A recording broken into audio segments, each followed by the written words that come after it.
A man travels through time into the pay-to-win game of his dreams and encounters the girl he couldn't obtain even with money.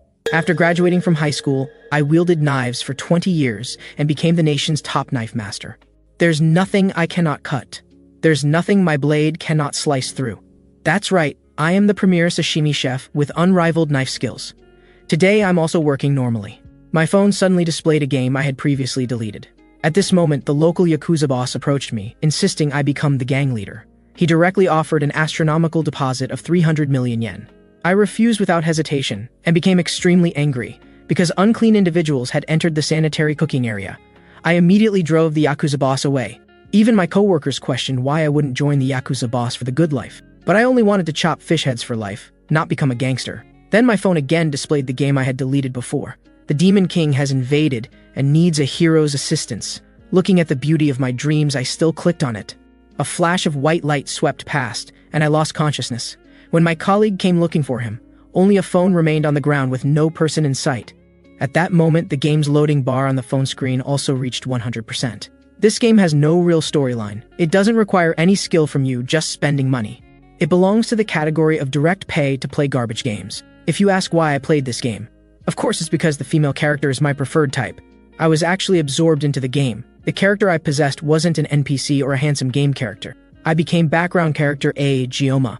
This is a world blessed by miracles. I quickly adapted to life here.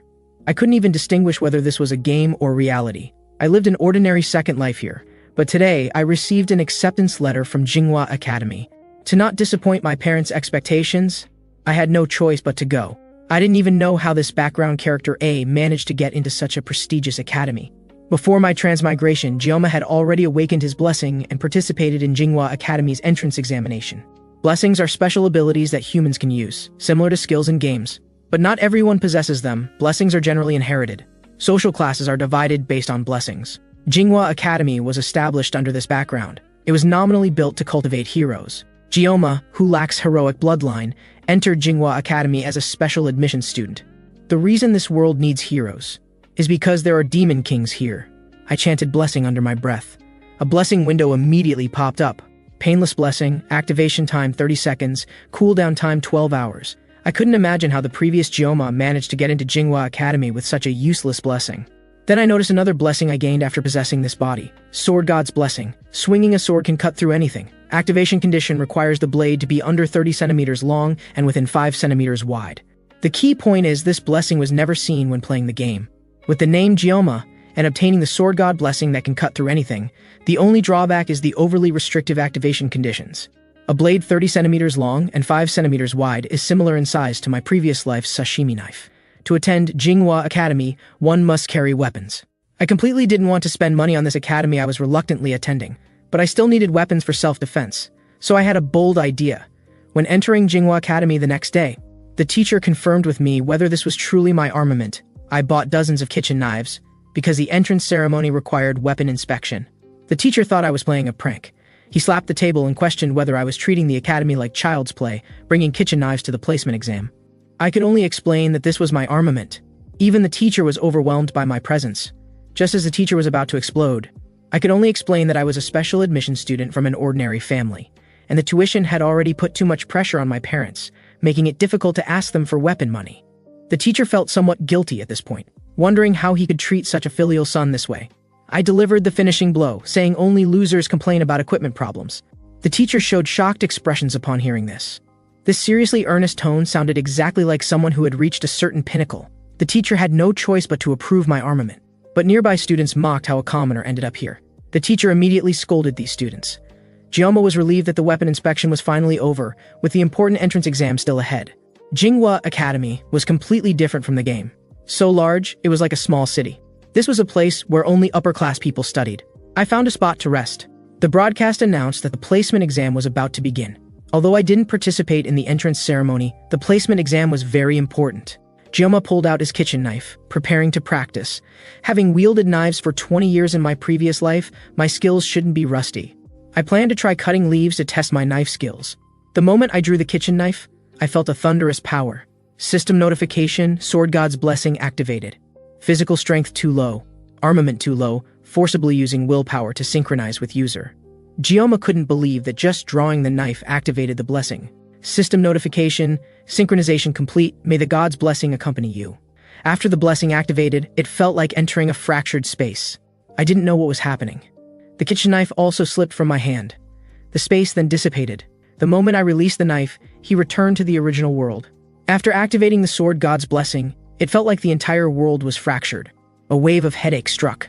I activated the painless blessing again. If every activation of the sword God's blessing causes severe headaches, then this blessing is essentially useless. The broadcast also announced for students to gather at the training ground immediately. I was still hesitating whether to pick up the kitchen knife.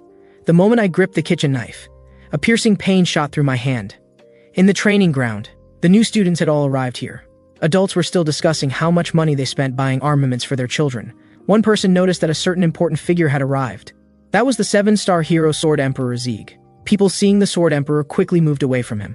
At this time, 7-star hero Sage Medea found the Sword Emperor. The Sword Emperor complained about a 70-year-old person dressing so flamboyantly. Sage Medea stated that women need to stay young until death, and offered to use her blessing to make the Sword Emperor 10 years younger, but the Sword Emperor refused. She felt this old man was the same as before, unchanged at all. She questioned why this inflexible old man came here. She probed whether the Sword Emperor came specifically to see his beloved granddaughter. The Sword Emperor remained silent at this moment. The placement exam was about to begin. Gioma also arrived here. He noticed a figure moving through the crowd. This was the Sword Emperor's granddaughter, Abel. Also the main hero of this game, and the primary reason I spent money in my previous life. The subspace was created by Jinghua Academy's first principal. Within the subspace, even if injured, the real body won't be harmed, so students can fight freely within the subspace. This year's placement exam adopted a battle royale format, randomly teleporting 10 students to the same subspace for mutual combat. With no armament restrictions, scoring based on survival time, the Sword Emperor believed that unrestricted armaments would only benefit those in power. Principal Sage Medea explained this was unavoidable, as the Academy's operating funds were provided by these power holders, and this was a concession made to introduce the special admission system. Special admission students refer to ordinary people like me who aren't descendants of heroes. Entering the Academy, I could only watch from afar the goddess I couldn't obtain even with money in my previous life. But I knew that the goddess Abel before me already had someone, because she would become lovers with the game's protagonist. She and someone like me, a special admission student, weren't from the same world. I just wanted to graduate safely and stably from here, then find a stable job and live an ordinary life. I was determined not to activate the Sword God's blessing and experience that tingling sensation again. The broadcast then began announcing the rules. This year's placement exam is Battle Royale, randomly selecting 10 students for the same space. Rankings determined by survival time, then unified class assignment. My goal was to be last place. Then the subspace device activated. A barrier covered the entire arena. I only wanted to finish the exam without drawing my sword. Shortly after the exam began, many people were eliminated. Principal Medea mentioned that this exam's results were already predetermined. Not only was there the Sword Emperor's granddaughter, but also descendants of other 7-star heroes. At this moment, Abel easily defeated other opponents and achieved victory. Seeing this, the Sword Emperor prepared to leave. The results of other students were predictable without watching. Then Sword Emperor Zieg and Sage Medea seemed to sense something.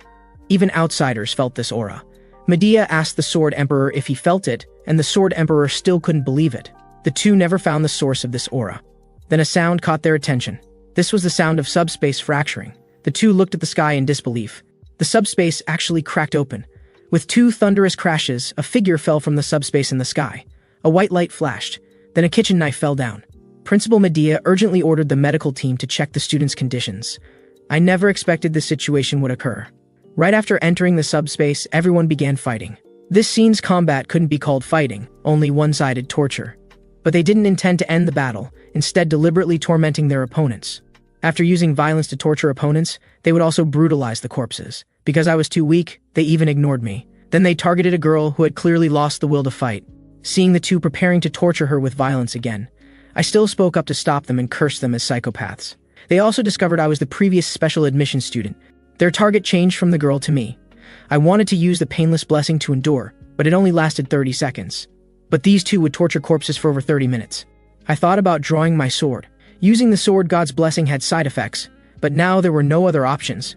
I still gripped the kitchen knife. Even just 30 seconds would be enough. The younger twin brother attacked me. I first activated the painless blessing, then drew the kitchen knife. System notification: the sword God's blessing accompanies you. This strike directly severed the opponent's hand. My previous life's master was a Yakuza thug who cut off his own wrist to atone for his sins. He personally taught me how to use a sashimi knife. Now I applied these knife skills in actual combat. The twin brother whose arm was severed screamed frantically, but I didn't plan to spare him. The twin brother fled while calling for help from his big brother. I walked up and finished him off with one strike. The twins' older brother watched this scene in shock. Even so, I had no intention of stopping. The girl I had just saved also watched this scene. The twins' older brother calmly analyzed everything. He thought the kitchen knife might be a secret weapon. Just being careful of the kitchen knife would suffice. He also pulled out his secret weapon. He put on another glove. When equipped with this set of gloves, he could exert 100% of his strength, with defense, jumping ability, and stamina all enhanced simultaneously. Now 3 blessings were active on him at once. Even if that knife was an S-rank item, it couldn't break through his absolute defense. My painless blessing still had 20 seconds left. The twins' older brother struck first, attacking me, while I was still counting down the painless blessing time. When the twins' older brother thought he had already won, by the time he realized it, his body was already filled with kitchen knives. His consciousness gradually blurred. The painless blessing was about to end. A wave of pain struck. The severe pain from the sword god blessing made me lose consciousness. When I regained consciousness, I had awakened in the Academy's hospital. 2 of the 7-star heroes actually appeared before me. The strongest human, Sword Emperor Zieg, was staring at me. Principal Medea was still greeting me. I still didn't know what was happening. Zieg asked what I had done in the subspace. Thinking back now, after drawing the sword, I became unconscious. But the person wielding the sword was indeed myself, so I couldn't explain it to them. Moreover, being targeted by the Sword Emperor, this monster, wouldn't be beneficial. I could only explain that the twins' behavior in the subspace was too excessive, and that I was willing to accept any punishment. Sword Emperor Zieg just stared at me intensely. Principal Medea quickly intervened. Don't look at his fierce appearance now, he was just helping you clear your meridians earlier. For her sake, don't argue with the Sword Emperor. Medea said this while pressing against me. No wonder my body felt light after waking up, it was probably because my meridians were cleared. Medea further explained that during my unconsciousness, the teachers watched the battle replay.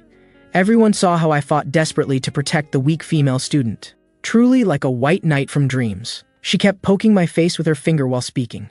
Sword Emperor Zieg reminded Medea from the side to maintain her dignity. Medea also told me that the Academy wouldn't hold me responsible, and the twins had voluntarily withdrawn from school. Hearing this, I also relaxed, grateful not to attend school with them. Medea then congratulated Gioma on becoming Jinghua Academy's valedictorian. I was stunned upon hearing this. Principal Medea mentioned that in her 20 years as principal, she had never encountered such a situation. A student actually refusing to become valedictorian. Both Principal Medea and Sword Emperor Zieg were shocked. Medea explained to me again what becoming valedictorian meant.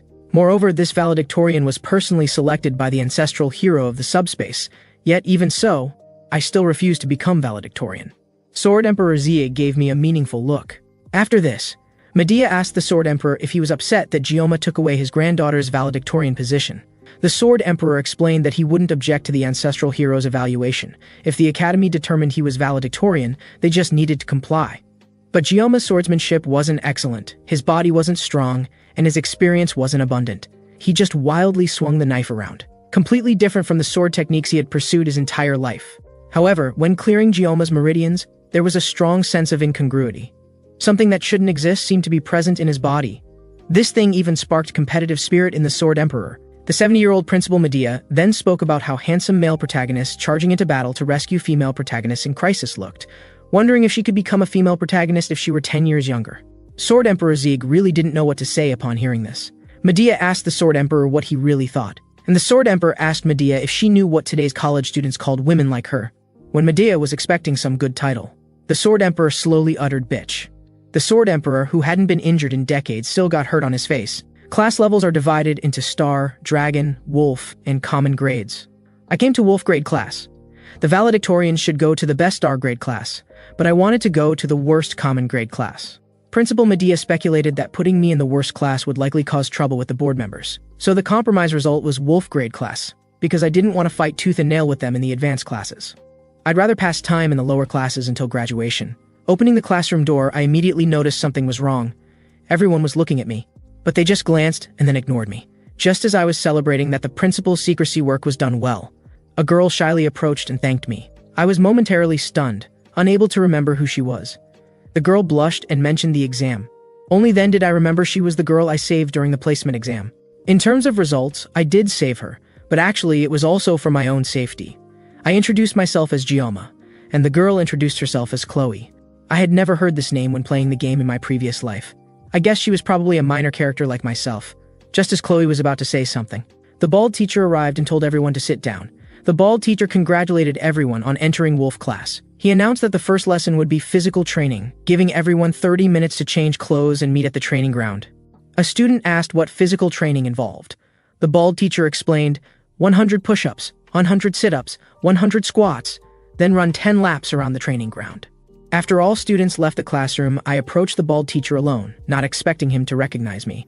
I tactfully mentioned feeling unwell, but I actually just didn't want to participate in physical training. The bald teacher snorted coldly, saying the principal mentioned I was valedictorian, wondering if this intensity was insufficient, and since it was the first day of training, asking if I wanted to try training with the star class. At this moment, I could only curse that dead old woman principal in my heart. I could only laugh awkwardly, explaining I felt unwell and wanted to use the restroom, while praising the teacher's excellent arrangements. So I had no choice but to run with everyone else. With poor physical condition, I kept cursing under my breath. Chloe approached with concern, asking how my body was. She asked how many laps I had run. Seeing Chloe catching up from behind, thinking she also had poor stamina like me, I told her I had run 5 laps. Chloe mentioned she had already run 9 laps. She encouraged me to keep trying. I couldn't understand how my stamina was worse than a girl's. Academy life continued like this for a week. I encountered the biggest difficulty of my life. A meal in the academy cafeteria actually cost 50,000 yen. This price was ridiculously high. Such expensive prices meant my living expenses were almost gone. So I had been drinking cheap water from the supermarket these past few days to survive. Due to recent exercise, I had also developed muscles. Though more likely, it was because the Sword Emperor helped clear my meridians. Then Chloe came looking for me. I asked what she needed. Chloe mentioned not seeing me in the cafeteria for a week, wondering if I was unwell. I couldn't say I had no money for food. I could only make excuses about not liking food made by others. Chloe suggested buying ingredients at the supermarket to cook dinner together. Having not eaten for days, I agreed immediately. Along the way, I bragged about my decent cooking skills. After arriving at Chloe's dormitory, I discovered the refrigerator was full of seafood. As a former sashimi chef, I couldn't help wanting to show off my skills. But using a kitchen knife might activate the sword god's blessing. I asked Chloe if she had a longer knife. Chloe directly brought out a Japanese katana. I had no choice but to decide to use the kitchen knife. After activating the sword god's blessing, I just needed to complete the cooking within the 30 seconds of the painless blessing. I was known as the nation's fastest knife master. I used only 21 seconds to remove scales, gut the fish, debone it, and slice the meat. Chloe praised how delicious the food was. She volunteered to wash the dishes. Hearing the clanging sounds, I felt like Chloe had never washed dishes before. Looking at the moon outside the window, I couldn't help humming. Then a breeze blew, scattering the diary on the table to the floor. My attention was drawn to it. It read, "Someone helped me in today's placement exam. I want to repay him in the future." As I decided to pick up the diary for him, another breeze blew. The person who saved me is in the same class as me. His name is Gioma. My heart pounds, and I dare not talk to him. I thought this little girl was cute, not expecting the reason for not daring to talk was this, so I couldn't help flipping a page of the notebook. It was densely filled with, "I love you, I love you, I love you." Even I was shocked by its contents. Then Chloe seemed to discover I was reading her diary. "Did you see it?" At this moment, Chloe pulled out a knife from somewhere. When heroes receive everyone's adulation and become power holders, they might be corrupted by power and turn evil. This is when shadows are needed. A shadow's job is to eliminate corrupt heroes in the darkness. Children who become shadows receive mental modification and emotion removal from birth. Continuous training eventually turns them into killing machines. The girl first drew blood at age 15. Chloe was educated from childhood to become a shadow. Long-term continuous training led to her mental distortion. Chloe, who had completely lost emotions, came to Jinghua Academy, where students are assigned classes based on ability. Chloe's true strength could at least reach dragon grade, but because she belonged to a shadow family that always operated in darkness, she could only be assigned to the worst common grade class, which was also an agreement between the family and academy. Upon enrollment, her orders were not to do anything conspicuous, and even so, Chloe could only accept, until she met a certain boy. That happened during the placement exam. Chloe, feeling fearful and helpless, was saved by a boy. She had given up struggling but was still rescued. When she thought this was her fate, an indescribable heat boiled in Chloe's heart. The boy before her was wielding a sword, still wielding a sword to protect her. This reminded her of the fairy tale book she secretly hid as a child. It was a story of princes and heroes. A prince rescuing a princess locked in a castle. Her face blushed slightly. Her heartbeat quickened, and an inexplicable emotion arose. Chloe thought it was love, after being caught peeking. Chloe herself was glaring at me fiercely. I could only scratch my head and laugh dryly. The scene became awkward for a moment. I didn't know where things went wrong. Maybe it was peeking at her notebook, or I shouldn't have come to her house for dinner in the first place. I asked Chloe again if she didn't think tonight's moon was beautiful. Seeing her remain silent, I prepared to take the opportunity to slip away. Chloe questioned whether I saw it. My gaze fell on the diary on the table. I had a flash of inspiration and explained to him that I saw reference books. Chloe directly asked if I read the diary. Although I kept denying it, she still exposed me. After this, Chloe pulled out a knife from somewhere. I was surprised at what Chloe was trying to do. Looking outside the window, this was the 4th floor. Jumping down was definitely not an option, and the exit was behind Chloe. At this moment, Chloe had already picked up the knife and was walking toward me. I understood this type of person very well. Motionless pupils and turbid red eyes. This was clearly a yandere. But Chloe usually had a gentle appearance, completely different from now. I suspected Chloe might have a split personality. Yandere was already troublesome enough as one trait. Now there was an additional split personality. The current Chloe had more killing intent than the twin brothers during the entrance exam. If I didn't take action, I'd probably die here. The kitchen knife was in the kitchen. It was too late to get it now. Seeing Chloe already attacking in my direction, I spotted a utility knife behind me. Chloe rushed at me with a knife. I had to grab the utility knife. Quickly sliding out the blade, the sword god's blessing activated. Chloe slashed at me. I also swung the knife at Chloe. I aimed at Chloe's long hair. With a swoosh, the battle ended. After this, the unconscious Chloe woke up on the bed. She was still looking for where Giamma was.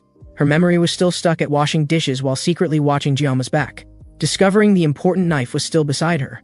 She breathed a sigh of relief, because she would lose consciousness every time she held the knife. Family members told her not to deny her talent. Chloe suddenly banged her head against the pillow. She even wondered if she said something wrong during her memory loss. She discovered the utility knife on the floor. There was also cut hair on the ground. She thought she might have used the utility knife to cut her hair earlier. She also found hair in the trash can, thinking Giamma helped clean up the garbage before leaving. Thinking of such gentle Giamma made her even more unable to bear it. She must write it down. Write, "I love you" once more. Outside the dormitory building, I couldn't help but dry heave. This was the side effect of using the painless blessing for 5 extra seconds, directly vomiting up dinner. Hungry and weak, I could only find a place to rest. I couldn't understand what was wrong with Chloe. Ordinary swordsmanship aims to defeat or subdue opponents, but Chloe's swordsmanship purely targeted vital points. If I hadn't fought back earlier, I would have probably had my neck severed. In the recent battle, when my life was threatened, I reflexively slashed at her neck. Fortunately, the utility knife wasn't long enough and only cut her hair. I also helped tidy up her room when leaving, so she probably won't blame me. When I first transmigrated into the game, I still had ambitions to dominate. But the limitations of my blessing extinguished my ambitions. The miracle blessing is the game protagonist's exclusive blessing. Also the only epic level blessing in the game. The blessing is simple. Save the world from the Demon King. The game protagonist is also chosen by both the Holy Sword and Demon Sword.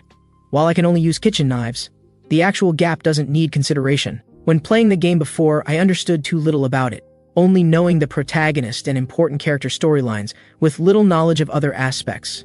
The protagonist awakened his blessing late and would enter school to begin the storyline. Most importantly, I had never played through to this game's ending before giving up. Now I could only follow the game's storyline. The game's plot becomes very dark starting from the 3rd year. Discovering the hero's birth, demons attack Jinghua Academy. Demons and humans engage in great war. I don't know how this garbage game turned into such a storyline. Many game characters I liked died later. Unable to accept this, I directly deleted the game. Now I don't know if I'll also die in this game. To survive 3 years from now, I can't sit idle. Anyway, the game protagonist will save the world. I just need to protect myself and stay alive. I also need to avoid being selected to fight demons. I must reduce usage of the Sword God's Blessing. Checking the system window, I found the Sword God's Blessing had leveled up. There was also an additional synchronization rate of 1.5% beside it. I tried clicking on another question mark blessing, but the system indicated insufficient permissions. However, I confirmed that my status bar indeed had an additional blessing. I felt I couldn't always rely on the Painless Blessing and Sword God's Blessing. I must create other possibilities. Next month, there's a midterm exam. The reward is the Long Sword Spring Rain, which can be used until graduation. The key is its convenient size won't trigger the Sword God's Blessing. Then a voice interrupted my thoughts.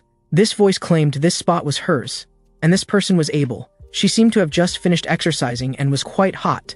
I just kept staring at her like this. I didn't seem to hear what she said. Abel told me to give up the seat, because I had spent money specifically for her when playing the game before.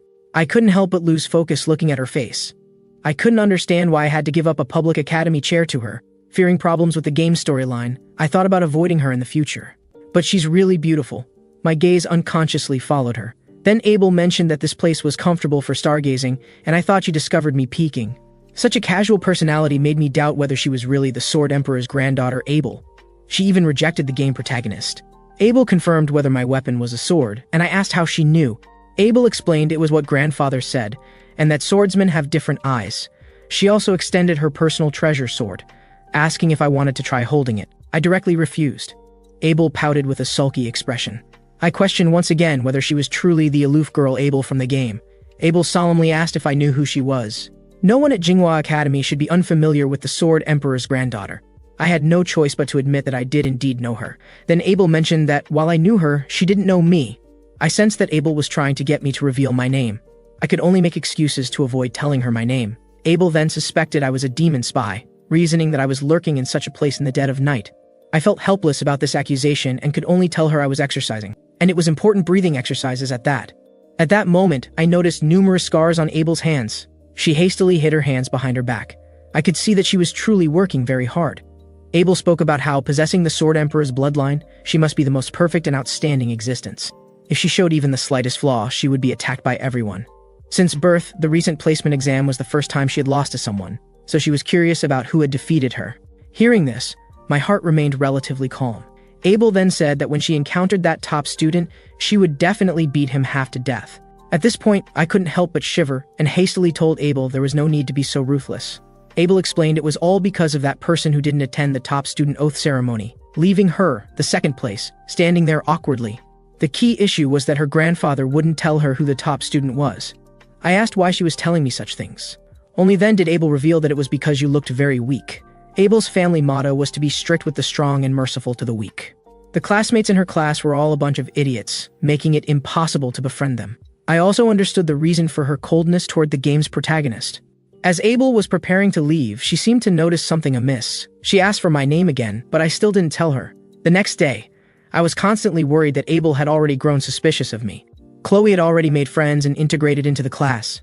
I was afraid of encountering Chloe and kept avoiding her gaze. Because I was a special admission student, many people in the class looked down on me. The other special admission students in the class were also unwilling to communicate with each other. From this perspective, not choosing the advanced class was the right decision. Having played the game, I knew that the new class and Dragon class would form factions and engage in conflicts. There was good news: I could now eat normally in the school cafeteria. The reason was that Principal Medea had given me a top student discount card. I could never repay this kindness even if I kowtowed to her 3 times daily. As long as I persisted this way for 3 years, I could achieve my dream future. The academy professor was lecturing. After the first human-to-demon war 700 years ago, Huajing felt the need to cultivate the next generation of heroes and establish Jinghua Academy with 7 disciples. Knowing this plot, I was drowsy listening to it. The ancestral hero Valor Vaken.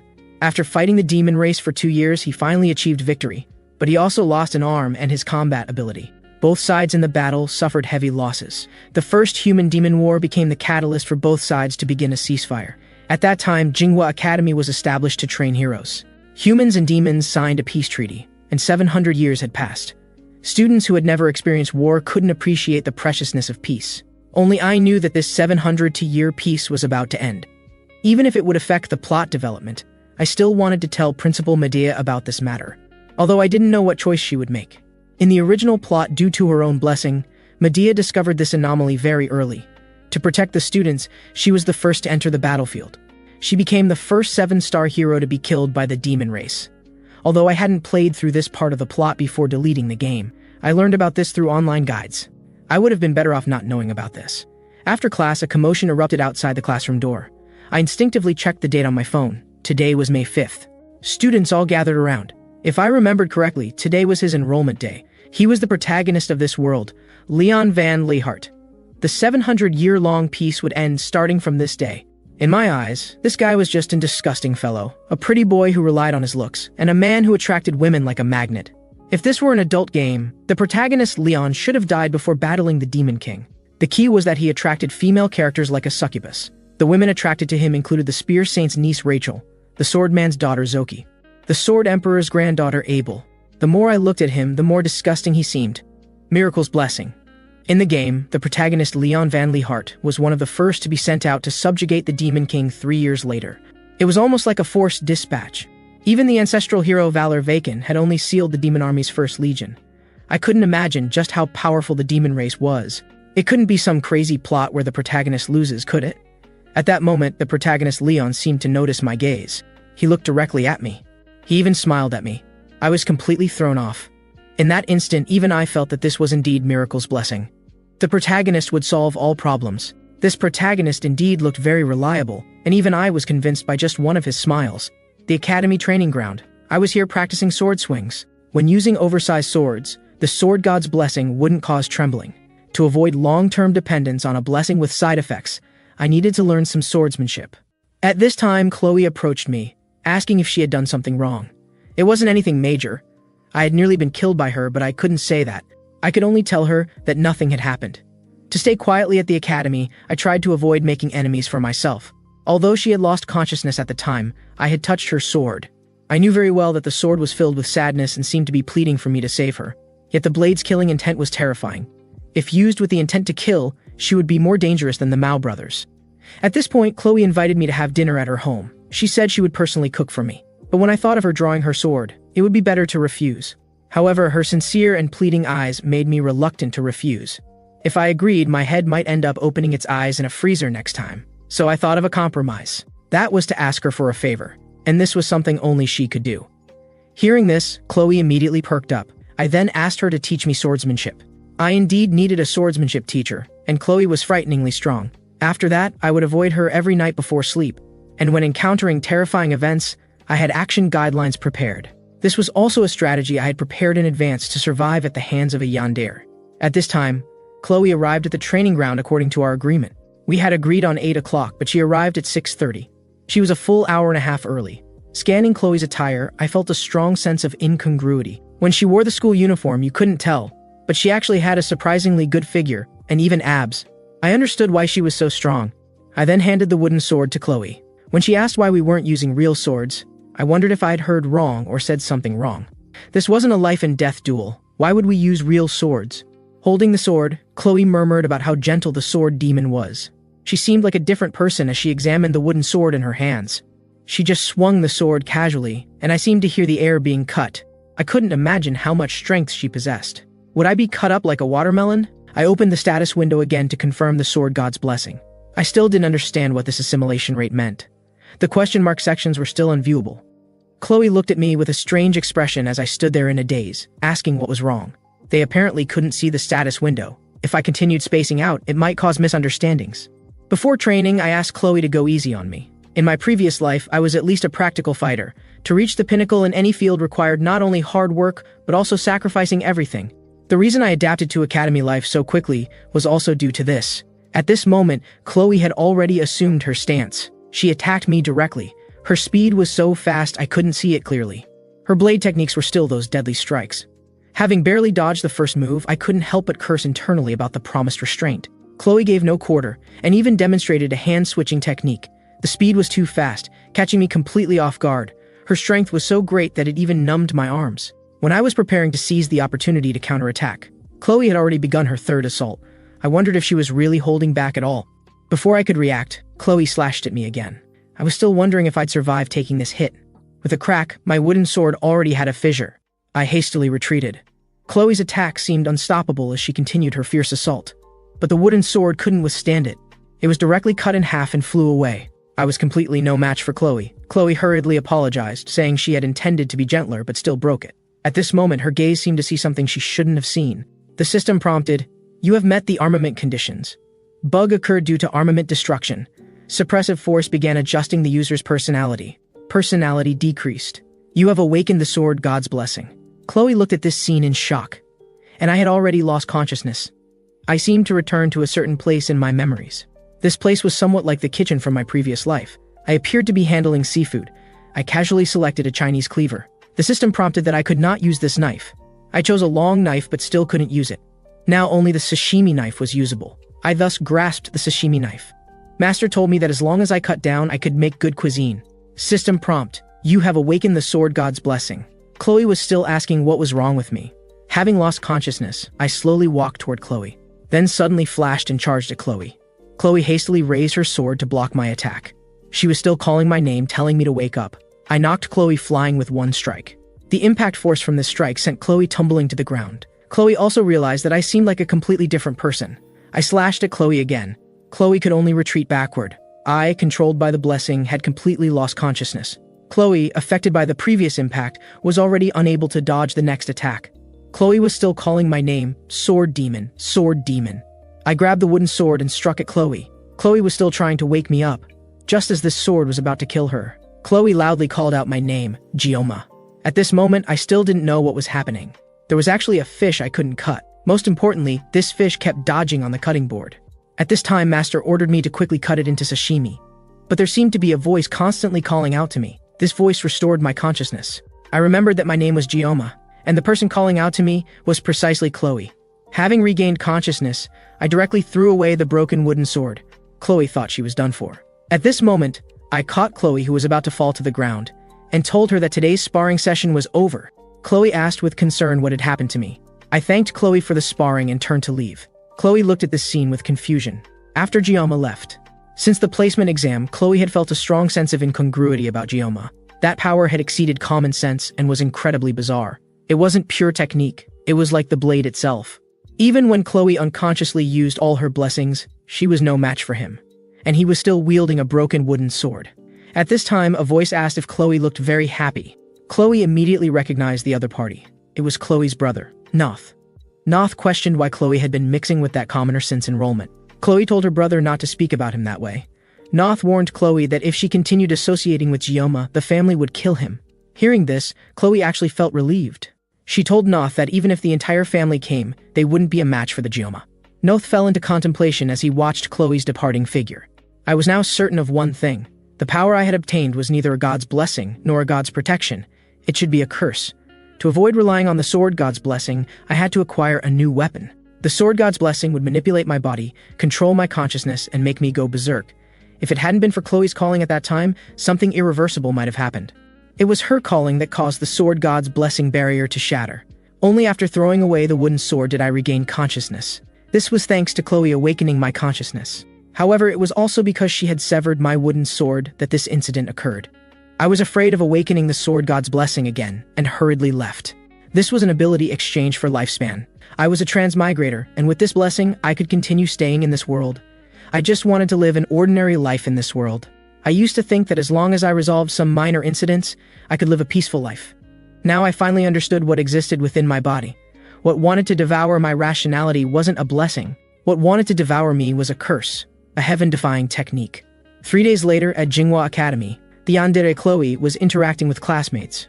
But she always looked melancholy, because Gioma hadn't attended class for 3 days. She had even knocked on Gioma's dormitory door but only heard sounds of pain. Chloe forcibly suppressed her impulse to break down the door and left. She liked how Gioma looked when he was thinking with his chin propped up. Afraid of being seen as a gloomy woman, she was very careful even when speaking. The next day, the bald instructor announced that due to rain today, self-study would replace training. The bald instructor noticed that Gioma still hadn't come to class today. He guessed there must be some hidden circumstances. As an excellent educator, he should trust that his students could overcome difficulties. At this time, a figure appeared at the classroom door. This person was me, Gioma. At this moment, my face already bore several sword scars and even my hair had gained some white strands. Chloe was surprised by my appearance. I apologized to the bald instructor for being late today. The shocked bald instructor told me to quickly take my seat. Classmates all discussed what had happened to me. In their eyes, I seemed to have become more handsome than before. After class, Chloe found me. She asked with concern what had happened to me. The reason for not attending school for several days. Was it because of that sparring session? I explained to Chloe that it wasn't about that, just that I wasn't feeling well. Chloe was relieved that it wasn't about that incident. During the 3 days I didn't attend class, I was tormented by the blessing's side effects to the point of agony. I had been hiding in my room without eating or drinking. The price paid for using an incomplete blessing far exceeded my imagination. Looking in the mirror, I discovered that part of my hair had turned white. At this moment, Chloe seemed very remorseful because she was the last person to spar with me. To resolve her guilt, I prepared to take her to eat. I also told her I wanted to eat food she made herself. She jumped up with joy. Chloe asked what dish I wanted to eat. I mentioned that I hadn't eaten fish in a long time. At this moment, a wave of killing intent swept past me. I hastily searched for the source of this killing intent. After looking around, I found the direction of this killing intent. a masked man appeared before my eyes. Chloe looked at him in shock. I asked Chloe if she knew him. I clearly sensed that this person had ill intentions. We looked at each other. I directly told him to speak up if he had something to say. At this moment, Chloe suddenly stepped in front of me and questioned why he had come here. Although Chloe appeared very assertive, her voice was trembling. The man questioned Chloe about whether she would defy Adito's rules to stay with him. Chloe argued that Adito had nothing to do with her anymore. The man ordered Chloe to abandon the commoner beside her and return to Adito. Hearing this, Chloe immediately burst out with powerful killing intent, ordering the man not to speak such insulting words about the sword demon. This powerful killing intent swept through the entire classroom. I was grateful that everyone had gone to eat. I also remembered the Adito family. They were a female group responsible for infiltration and assassination. Although not as strong as other hero families in direct combat, no one could surpass them in assassination techniques. So Chloe was from the Adito family. The person in front of me was Chloe's brother. I could understand his expression, accustomed to killing. The Adito family existed to maintain order, finding and killing internal enemies. Did she also want to live an ordinary life? Like my sword god's blessing, she was born into an assassin family and wasn't allowed to live a normal life. She could only be an emotionless killing machine. I wasn't a hero, couldn't become a hero, and didn't want to be a hero. Even if I couldn't save the world, I could at least save her. I decided to have a private conversation with Chloe's brother. Although the sword god's blessing was like a curse, this power wouldn't let me lose to anyone. Since I couldn't escape the sword god's blessing, I could only dominate it. Your name is Nuth, right? Come outside with me. Let's talk with our swords. 15 minutes before the duel began, Principal Medea told me that even in a virtual world, while the body wouldn't be injured, the spirit could still be harmed. I didn't care. As long as I won, that was enough. Sitting in the waiting room, I could hear the noisy crowd outside. The yandere Chloe looked remorseful. I told Chloe not to worry. Hadn't she lent me a weapon? Chloe mentioned that her brother was very strong, a rare genius in the Adito family's history. He had no rivals in hidden weapons and was called the pinnacle of nighttime techniques at age 14. I was speechless about who had come up with that name. No matter how I tried to avoid it, I could only choose this path. Master once said that those who grip the blade are swordsmen for life. The broadcast then announced for the 2 sparring students to enter the training ground. Before leaving, I told Chloe that there were many geniuses in this world, but they would all be defeated by me in the end. I came to the arena carrying 2 sashimi knives. Students were cheering. I hadn't expected a simple sparring match to draw so many people. Even people from the star-level class had come. The protagonist team from the game was staring at me, especially the Sword Emperor's granddaughter, Abel. Their behavior undoubtedly increased my pressure. My opponent Noth questioned why I was participating in sparring with such broken knives. He also released killing intent toward me. I calmly told him that masters don't complain about poor equipment. Hearing this, Noth directly drew his armament. Without doubt, this was S-class armament, and there were 2 of them. S-class armament was somewhat laughable, but I was also serious. After all, my armament consisted of a sashimi knife plus a rose knife. The announcement declared the sparring match to begin. The protagonist team all watched the scene. Subspace expanded. The Sword God's Blessing and Painless Blessing activated simultaneously. Everyone couldn't believe the battle scene before them. They couldn't even see the confrontation between the 2. The speed was too fast for the naked eye to follow. The Spear Saint's niece, Rachel, also cast an interested gaze toward me. Abel couldn't believe how the weakling from that night could be so formidable. Noth launched a horizontal slash at me, which I directly broke with 1 strike. He followed with another cleaving attack, which I easily blocked. Noth casually traced 2 sword strikes, but they only left 2 sword marks on the ground. Noth then launched a killing blow at me, his finishing move, 3-legged bird. When Noth thought the battle was over, he couldn't find my figure nearby. Without doubt, I had avoided his finishing move. The audience discussed how second-year Noth had the upper hand. Only Abel could see that I hadn't launched any attacks. Noth also realized something was wrong, because even using all his strength and blessings, he couldn't defeat me. The 2 knives were too heavy, preventing me from using my full strength.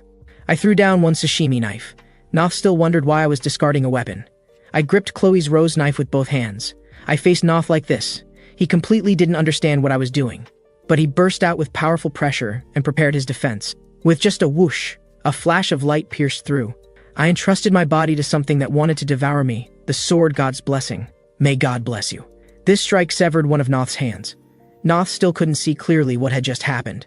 Whether it was a blessing or a curse, I didn't care. My peaceful academy life was also gradually fading away. Just moments ago, I received the Sword God's Blessing and cut Noth to pieces with just 1 strike. The subspace then closed. Everyone gasped, because I had defeated Noth. Abel and Rachel watched this scene in shock. The broadcast announced the end of the subspace sparring match. Now it was completely irreversible. I still couldn't get used to fighting others with sashimi knives. The subspace performance was truly excellent. As Chloe had said, Noth was indeed very strong, with strength accumulated through actual combat. Fortunately, I had the sword god's blessing. The broadcast also announced that the winner was first-year Wolf class's Gioma. It especially emphasized that a first-year student had defeated a second-year student. I had to complain that these people never forgot to promote me at times like this.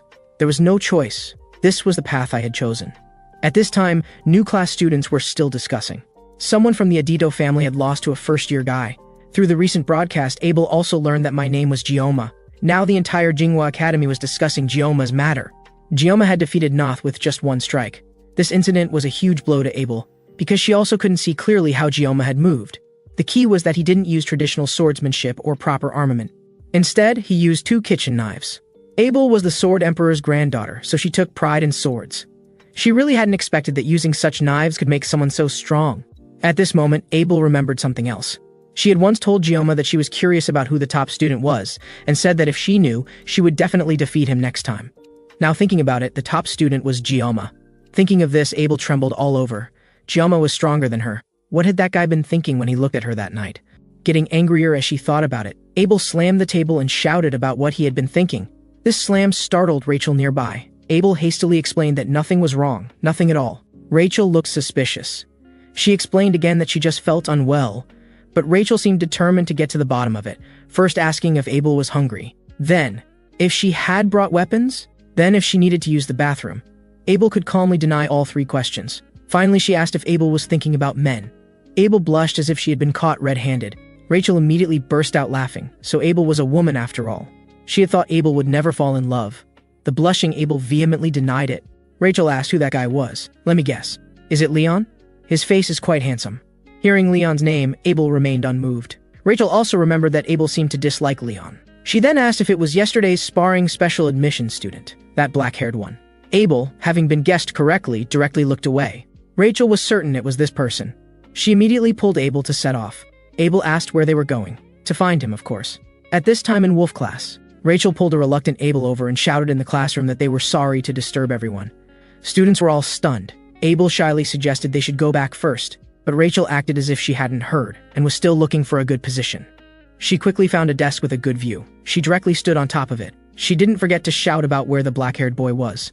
A student reminded Rachel that standing on someone else's desk randomly was a bit too much. Rachel asked if he could forgive her once for the sake of her being pretty, and this student immediately agreed. This operation gave Abel a headache. Rachel quickly found Gioma, but found something strange. A girl was smiling happily beside him. Rachel guessed she might be his girlfriend. Good. Having a girlfriend was actually a good thing because it made things more interesting. She even loosened her tie. Chloe, who had been smiling happily the previous second, changed her expression the next second, because she saw Rachel blowing air in Gioma's ear. Both Abel and Chloe were stunned. Rachel then sat down on the desk. I was also woken up by Rachel's commotion. As soon as I woke up, I saw Rachel greeting me. Are you called Gioma? I was confused about why Rachel was here. She mentioned that she hadn't noticed yesterday how handsome I was. The yandere Chloe directly grabbed Rachel's hand and questioned what was going on. Chloe was about to switch personalities again. I hadn't expected her to pull out a utility knife in the classroom. This was a combination I hadn't seen even in the game. I really couldn't understand what was happening. At this time, Abel came over and pulled Rachel away. Rachel said they were just greeting each other, no big deal. She then looked at Chloe.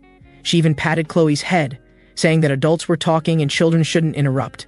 And children shouldn't hold such dangerous things. After saying this, Rachel prepared to continue chatting with Gioma. Chloe unhesitatingly slashed out with the utility knife.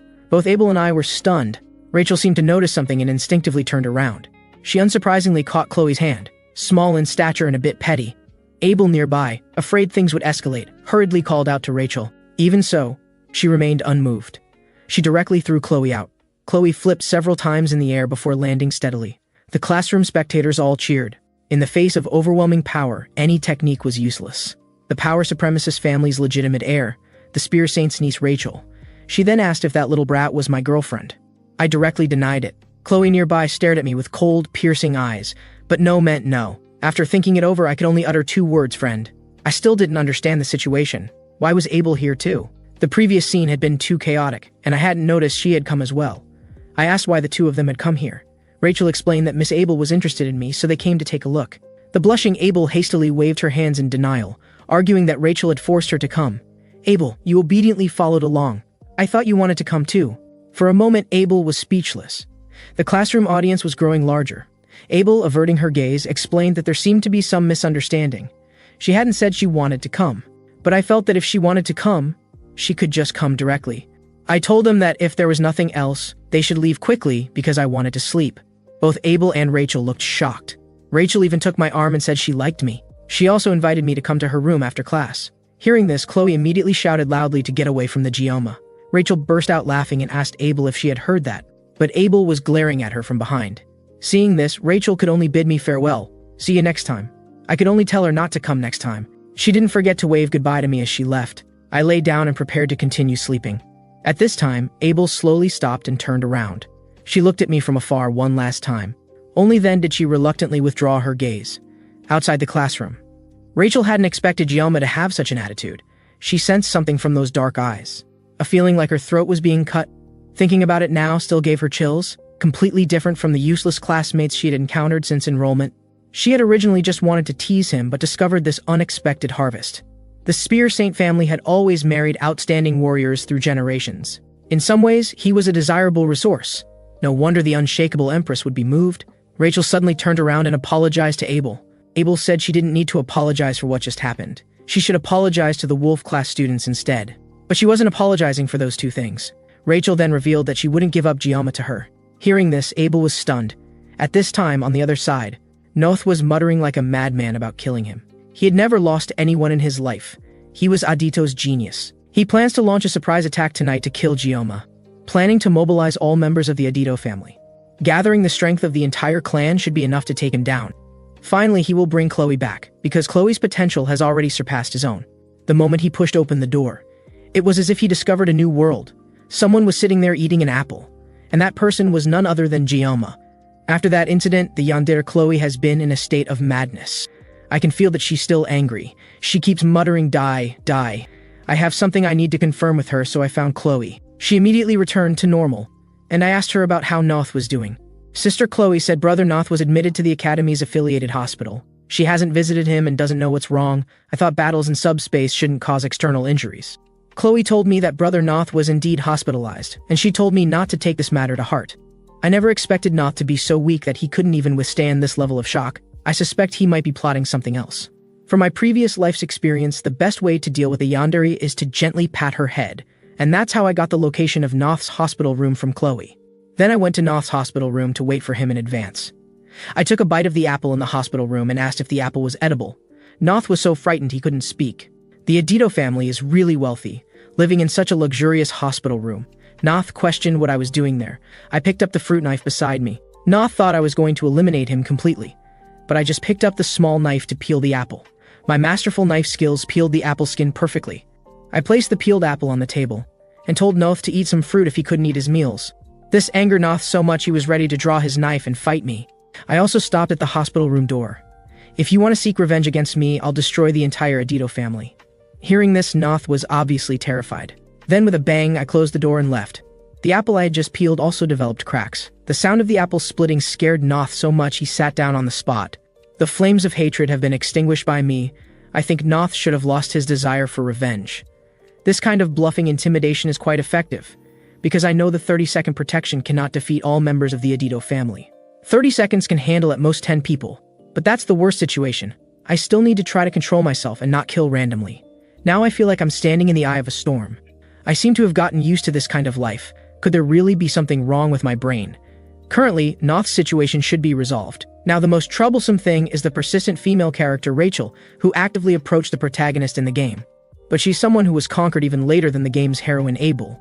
I can only take it one step at a time, because midterm exams are approaching. This matter is closely related to me. I need the exam reward Murasame. With it, I can still fight even after the 30 seconds are up. The exam content is to kill magical beasts in groups of 5 regardless of class. Because it's a group task, individual strength is important, but trust between comrades on the battlefield is even more important. Group tasks are troublesome, but if I encounter good teammates, I can ride on their coattails. The magical beast to be killed during the exam is the Earth-level magical beast Fishman. When playing the game, I thought this thing looked disgusting. Although I've been killing fish my whole life, having to kill fish again makes me feel a bit nauseous. I hope it would be mermaids instead. At least I could feast my eyes. I'm also glad that this time the opponents are magical creatures and not demons. I've been in this game world for nearly a month since transmigrating. The ceasefire agreement between humans and demons has lasted for 700 years. Half a century ago, the commander of the Demon Clan's 6th Legion raised the banner of rescuing the sealed 1st Legion commander. He charged to the front lines alone. Humans sent their strongest 7-star heroes to meet him in battle. After a week of bloody combat, although humans won, they still sacrificed 3 heroes. Fortunately, both sides didn't want the situation to escalate. I'm speechless about this. The so-called strongest 7-star heroes of humanity couldn't even handle the 6th Legion commander. Peace has continued until now. I can't imagine how strong Valor Vacan, who sealed the 1st Legion commander alone, really is. I suspect he's not human, and after this there's still a battle with the Demon King who's stronger than Valor Vacan. There are still 3 years left before the war with the Demon Clan begins. Now I can only focus on the upcoming midterm exam. I need to find the other 4 team members first. I'm somewhat of a celebrity at the academy now. Making good use of this should make finding a team easy. But the result seems different from what I imagined. A week has passed and still no one has invited me to join their team. It might be because the last battle was too excessive, causing everyone to fear me. I noticed that Chloe seems to be in the same situation. She's also become an outcast since that day. I found Chloe and learned that she also hasn't found anyone to team up with. I immediately invited her to team up with me, although we still need to find 3 more team members. Chloe readily agreed. I know Chloe's strength is formidable. She should be able to handle quite a few enemies in the 1-hour exam time. While I only have 30 seconds, having her help is like gaining 1,000 troops. At this moment, a voice reached my ears. Rachel called my name in the classroom. She told me she came to play with Gioma. Chloe pulled out a utility knife and kept muttering, "Here comes the big one. Here comes the big one." I told Rachel to leave quickly. I don't have time to fool around with her. But Rachel put on a pitiful expression, saying Gioma was so heartless. I asked her if she could stop talking like that. But Rachel made a fuss, saying she didn't know and couldn't hear. She even collapsed directly onto my desk and asked if I had found teammates for the exam. I had to tell her not yet. Upon hearing this, Rachel immediately invited me to join her team, but I think their team couldn't possibly be short on people. Rachel thinks teaming up with me would lead to interesting events. I declined using the excuse that I had already promised to team up with Chloe. Rachel said that's even better because the team is just short 2 people. If we can't find teammates, we might not get the reward. I looked at Chloe to ask for her opinion. Chloe nodded. So I agreed to Rachel's invitation to join her team. I asked who the team leader was. She mentioned that the leader was a guy called Leon. I was immediately shocked. What sins did I commit in my previous life, working hard for 30 years and still having to encounter this kind of thing? Now I've gotten involved with the game's heroine, although feasting my eyes isn't bad. But getting involved with Leon is another matter entirely. The protagonist's radiance is about to blind my eyes. Now it's too late to change teams, because that damn Rachel has already submitted the application. For the first time in my life, I want to kill a certain woman. At this moment, Chloe came over asking what's wrong, whether I'm thinking about that stinking woman. No, the blonde girl. I had to tell her that being with students from the new class put some pressure on me. Chloe told me not to worry, because no student in the new class is stronger than Gioma. I asked Chloe what time our group meeting was. Chloe said the blonde mentioned it was 6 p.m. at the cafe. After this, Chloe and I came to the cafe. Chloe ordered a milk tea and seemed very happy drinking it. I really can't drink the coffee here, but I can only pretend it tastes good. I have to maintain adult sophistication. This coffee is both bitter, and you can't use the school meal card. I should come here less often in the future. At this time, Rachel and Leon arrived. They brought an unfamiliar guy with them. I immediately recognized this blonde as the game's protagonist. The brown-haired one beside him looks like a little thug. Leon actively greeted me with a handshake. And he said he was deeply impressed by the subspace battle the other day. Having you on the team is reassuring. Leon also suggested that team members introduce themselves first. Leon introduced himself first as Leon Van Ryhart. Looking at his handsome face, I felt life was truly unfair. Rachel nudged the small thug beside her, saying everyone knows her so she won't introduce herself. The brown-haired one introduced himself as Spit Weapon. I feel this Spit must have quite a story. Chloe introduced herself as Chloe Adito, belonging to Gioma. Before she could finish, Rachel looked at her teasingly. This almost made Chloe explode on the spot. But she still held back. Rachel continued teasing, "How restrained. Your self-introduction is too traditional." Finally, I also gave a simple self-introduction. After that, Leon took out his computer and started projecting a map. This is the map of the exam island for the upcoming test. On exam day, we'll be transported there through subspace gates. The subspace here actually exists, so there's a possibility of being killed by magical beasts. The southeastern region has been assigned 3 teams to hunt fishmen. The number of fishmen in the region is fixed. Whichever group kills the most wins. Spit worried whether mermaids might appear. Leon explained that the instructors have checked everything, no need to worry.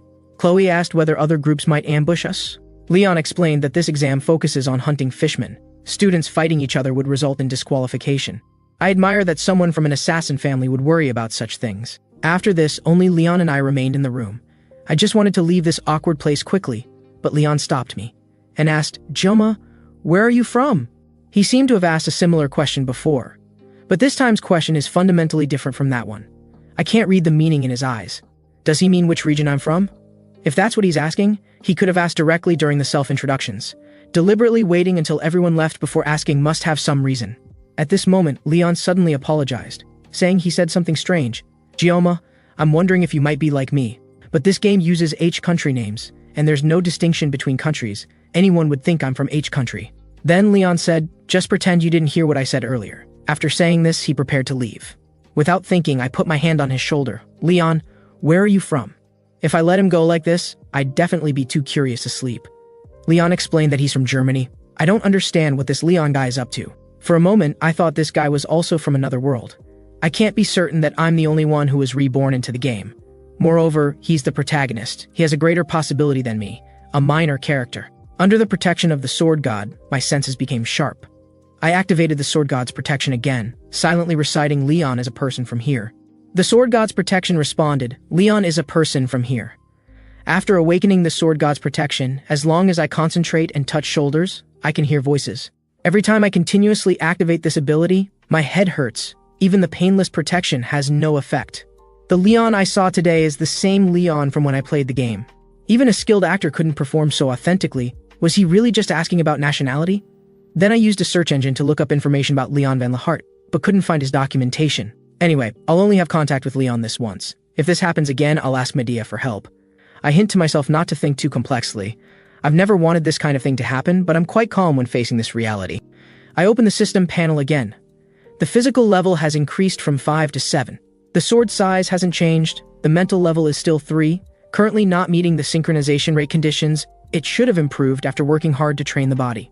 After getting Murasame, my abilities should improve somewhat. When the synchronization rate reaches 70%, the offhand condition will be awakened. It feels like complete liberation is about to happen. I've been playing with those siblings all this time. Now what's most frustrating is that I can't figure myself out, and I can't ask others. The system indicates that the minimum activation count for protection has been met. Calibrating activation time. The painless protection activation time increased from 30 seconds to 40 seconds, cooldown time shortened to 12 hours. It wasn't in vain that I suffered so much. Finally something good happened. Day 5 countdown, I was still training. Day 4 countdown, still meeting with team members. Day 3 countdown, Yandere's sister Chloe was still teaching me techniques. Day 2 countdown, Tsundere's sister Rachel pestered me again. Day 1 countdown, I was still training. At this point, I can already cut through sweat with a knife. I marvel that the training results have finally paid off. On the practical exam day, this is the subspace. With this thing, the atmosphere of the entire training ground instantly changed. Team members have already arrived here in advance. Team's Rachel is the main damage dealer. Captain Leon also serves as commander. Team's support is weapon. Team's sub-damage dealer is Chloe. Team's rear guard is Gioma. Rachel has an S-rank weapon, the Sky Piercer halberd. Leon isn't using Balump yet. My gaze fell on the necklace around Spit Weapon's neck. Rachel said at this moment, "Don't look at it like that. That's a rare S-rank healing type. That's an S-rank healing weapon I spent tens of millions on in the game, and still couldn't get, although the design is a bit strange. But why is it like this?" I unconsciously moved closer to observe, scaring Weapon into thinking I had some intentions toward him. At this moment, the broadcast sounded, now beginning the first semester practical exam for first-year students in 2034 Fent. Everyone was attracted by this voice. This is the instructor reminding, when encountering danger, don't hesitate to flee quickly. Don't forget you're still students, not heroes. If anyone gets injured or gives up, you can contact the instructors at any time. Leon reminded everyone that it's time, get ready, and told everyone not to be nervous, just do your best. The exam is about to begin. Chloe looked dejected. He was still worried about mermaids appearing, because Scopri Island is a region where mermaids appear. I could only comfort Chloe not to worry, the instructors will confirm. Chloe was born on Sicily Island, where mermaid sightings and disaster incidents often occur. Now during the ceasefire with the Demon Clan, you can only see demons in dungeons. But there are often rumors of mermaid appearances, which means humans haven't mastered the conditions for mermaid appearances. At this time, the instructor reminded everyone to start entering, preparing to open the subspace portal. I touched Chloe's head and comforted her again not to worry. Under my comfort, Chloe also improved slightly. The 5 team members walked into the subspace like this. "Rachel, you block that fishman from approaching. Weapon, quickly use healing protection." But at this moment, Chloe somehow hasn't come back to her senses. She seemed to hear Giamma calling her. At this moment, the team members have already started fighting. Chloe realized she seemed to have blacked out just now. Now she can't contact the instructors either, because everyone is in a cave and cell phones have no signal. A terrifying enemy appeared before everyone. It was the humanoid magical creature, Mermaid. At this moment, all team members fell into despair. Before the mermaid appeared, Leon, Weapon, and Rachel were still recovering from seasickness. I don't seem to get very seasick. At this time, a fish with legs appeared. I asked if this was a fishman, but the fishman turned and ran. If all fishmen are this weak, there's no need for me to act. Leon explained. That was just a small fishman. The exam fishmen aren't this size. Chloe went to scout the nearby area for intelligence. The 4 team members cautiously walked through the forest. At this time, Leon said something seemed to be approaching. It turned out to be Chloe stepping on tree branches, jumping down. Chloe explained that the trees are safer. She said there's a cave 500 meters ahead. Obviously there's something in the cave. There are densely packed merpeople inside, about 60 of them. Leon was still considering whether to go in. I know his hesitation is normal. If we kill these merpeople, we'll probably get first place. But inside the cave, there might be no signal. Losing contact with the outside world, the person deciding this is Team Captain Leon. He arranged in advance for Chloe to scout around the small island, Weapon to handle healing and support. I really can't understand how this kind of small thug is a healer, and I'm responsible for defending the rear. Leon is responsible for command and joining the battle when necessary. Rachel serves as the main damage dealer. She hurled the Sky Piercer halberd in one strike, directly smashing it into the middle of the fishman's bonfire. The fishmen still didn't know what was happening. Rachel had already rushed forward. One strike took out 2 fishmen. As the team's main damage dealer, she's completely sufficient. Weapon, as support, gave her buffs. Rachel was too ferocious, killing fishmen who scattered and fled. In a moment, she had killed 20 fishmen. Seeing the scene, both Leon and I were shocked. At that moment, Chloe also activated her blessing. She killed 8 fishmen in one strike. 2 fishmen pounced toward him. He cut them in half with one sword. Rachel and Chloe began competing over kill count like this. Leon and I could only watch this scene in shock. I suspect it's mostly because the conflict in the classroom last time hasn't been resolved. Both of them targeted the same fishman. This fishman also targeted them. The 2 directly chopped this fishman into pieces. After killing the fishman, neither would spare the other with words. I'm glad the 2 didn't actually fight, that's really good. The 60 fishmen were quickly eliminated by these 2. Leon also called for everyone to prepare to leave. From his decisiveness and leadership, he's indeed a person from this world. His previous question about birthplace seems to have been just a simple inquiry. From the results, this exam was basically a free ride. At this moment, an energy-formed laser shot out, directly piercing Leon's arm. Rachel, Chloe, and Weapon were all shocked. I immediately noticed something abnormal. Everyone didn't know what was happening. A monster surfaced in the middle of the water pool. Without doubt, this is a demon mermaid. Everyone couldn't believe a mermaid had appeared. Now, if we take the injured Leon, we definitely can't escape, because there's no signal in the cave and we can't contact the instructors. I could see they had all lost their reason. I immediately ordered Rachel to block the nearby fishman, Weapon, to heal Leon, and told Chloe to quickly go out and call the instructors for help. After a moment of hesitation, Chloe agreed. At this moment, Rachel and Weapon frantically asked what to do. I had to tell them to handle the nearby fishman. In my previous life, I found cutting those small seafood quite boring, because I'm an expert at killing fish. In this world, humans can use protection, while demons can use magic. The game's protagonist, Leon, was defeated by magic in one hit. This is the gap between humans and demons. Even with the sword god's protection, I might not win. The demon boss that required a team to kill in the game, now I have to handle alone. Chloe needs 10 minutes to bring back reinforcements, and I can only resolve this demon within 40 seconds. I haven't seriously made sashimi in a long time. The system indicates the sword god's protection is activated. May God always bless you. Rachel was still struggling with the fishmen. Dealing with these fishmen isn't too difficult. She killed several fishmen in one breath. Now she's running out of stamina. Although Weapon wants to give him buffs, he's powerless. Healing Leon alone is already very taxing. He knows Giamma is powerful, but still can't believe he can fight a mermaid alone. Weapon hesitated whether to stop Giamma from this behavior. The mermaid launched a magic attack first. After dodging, I closed the distance toward it, although I don't know what magic it used. What's clear is that this monster is seafood made of fish and bones. As long as I get close, I can cut it. Unfortunately, I only hit an afterimage. Obviously, its target is the healer Weapon. Just as Weapon was about to be attacked, a sword energy slashed out, cutting off one of its fins. I couldn't deal much damage to it. I sent out 2 more sword energy, but it disappeared directly. The only shortcoming is I can't predict its next move. It keeps attacking the wounded, which troubles me. I had to tell Weapon to continue healing Leon, while I continued battling the mermaid. Weapon remembered the team meeting. He had said, "Heroes are those who sacrifice themselves to protect others and turn despair into hope." But after entering MANHWA Academy, he couldn't see anyone qualified to become a hero. So he found Rachel, wanting to join this group. He wanted to see the shadow of a hero in Leon. At this moment, he witnessed another scene. Gioma was battling the mermaid. The mermaid kept launching magic attacks. Gioma dodged its attacks while also launching counterattacks. The mermaid is a demon with intelligence. It launched an attack toward the side, just as Weapon was about to be attacked again. Its initial target was Leon's side. I appeared again to intercept the mermaid and severed one of its hands. I cursed why every attack was just a little short. The mermaid with its severed arm let out a roar. Only hearing a thunderous sound, a magic beam shot out. Students taking the exam nearby also saw the scene. Obviously, something happened over there. At this time, it started raining heavily. This instructor told them what they saw might be lightning, immediately arranging for everyone to return to the academy. The cave where Gioma's team was located was collapsed by the mermaid's magic attack. The dark cave was also illuminated. Seeing the light, the fishermen fled in panic. Half the cave collapsed, turning into ruins. I spent 30 seconds and still couldn't seriously injure the mermaid. And it used magic to bury itself under the stones. With a thunderous sound, it flew out from the pile of stones. I took off my clothes, preparing to give it my all, and told Rachel and Weapon to protect Leon. Weapon knew this might be a moment to witness history. Only I knew my protection had 10 seconds left. I must finish it within 10 seconds. I activated the protection again. This time I must resolve it. As long as I swing my sword, I can cut it down. Chloe was speeding up to seek rescue. She would risk his life to save Gioma. In his eyes, Gioma is stronger than anyone.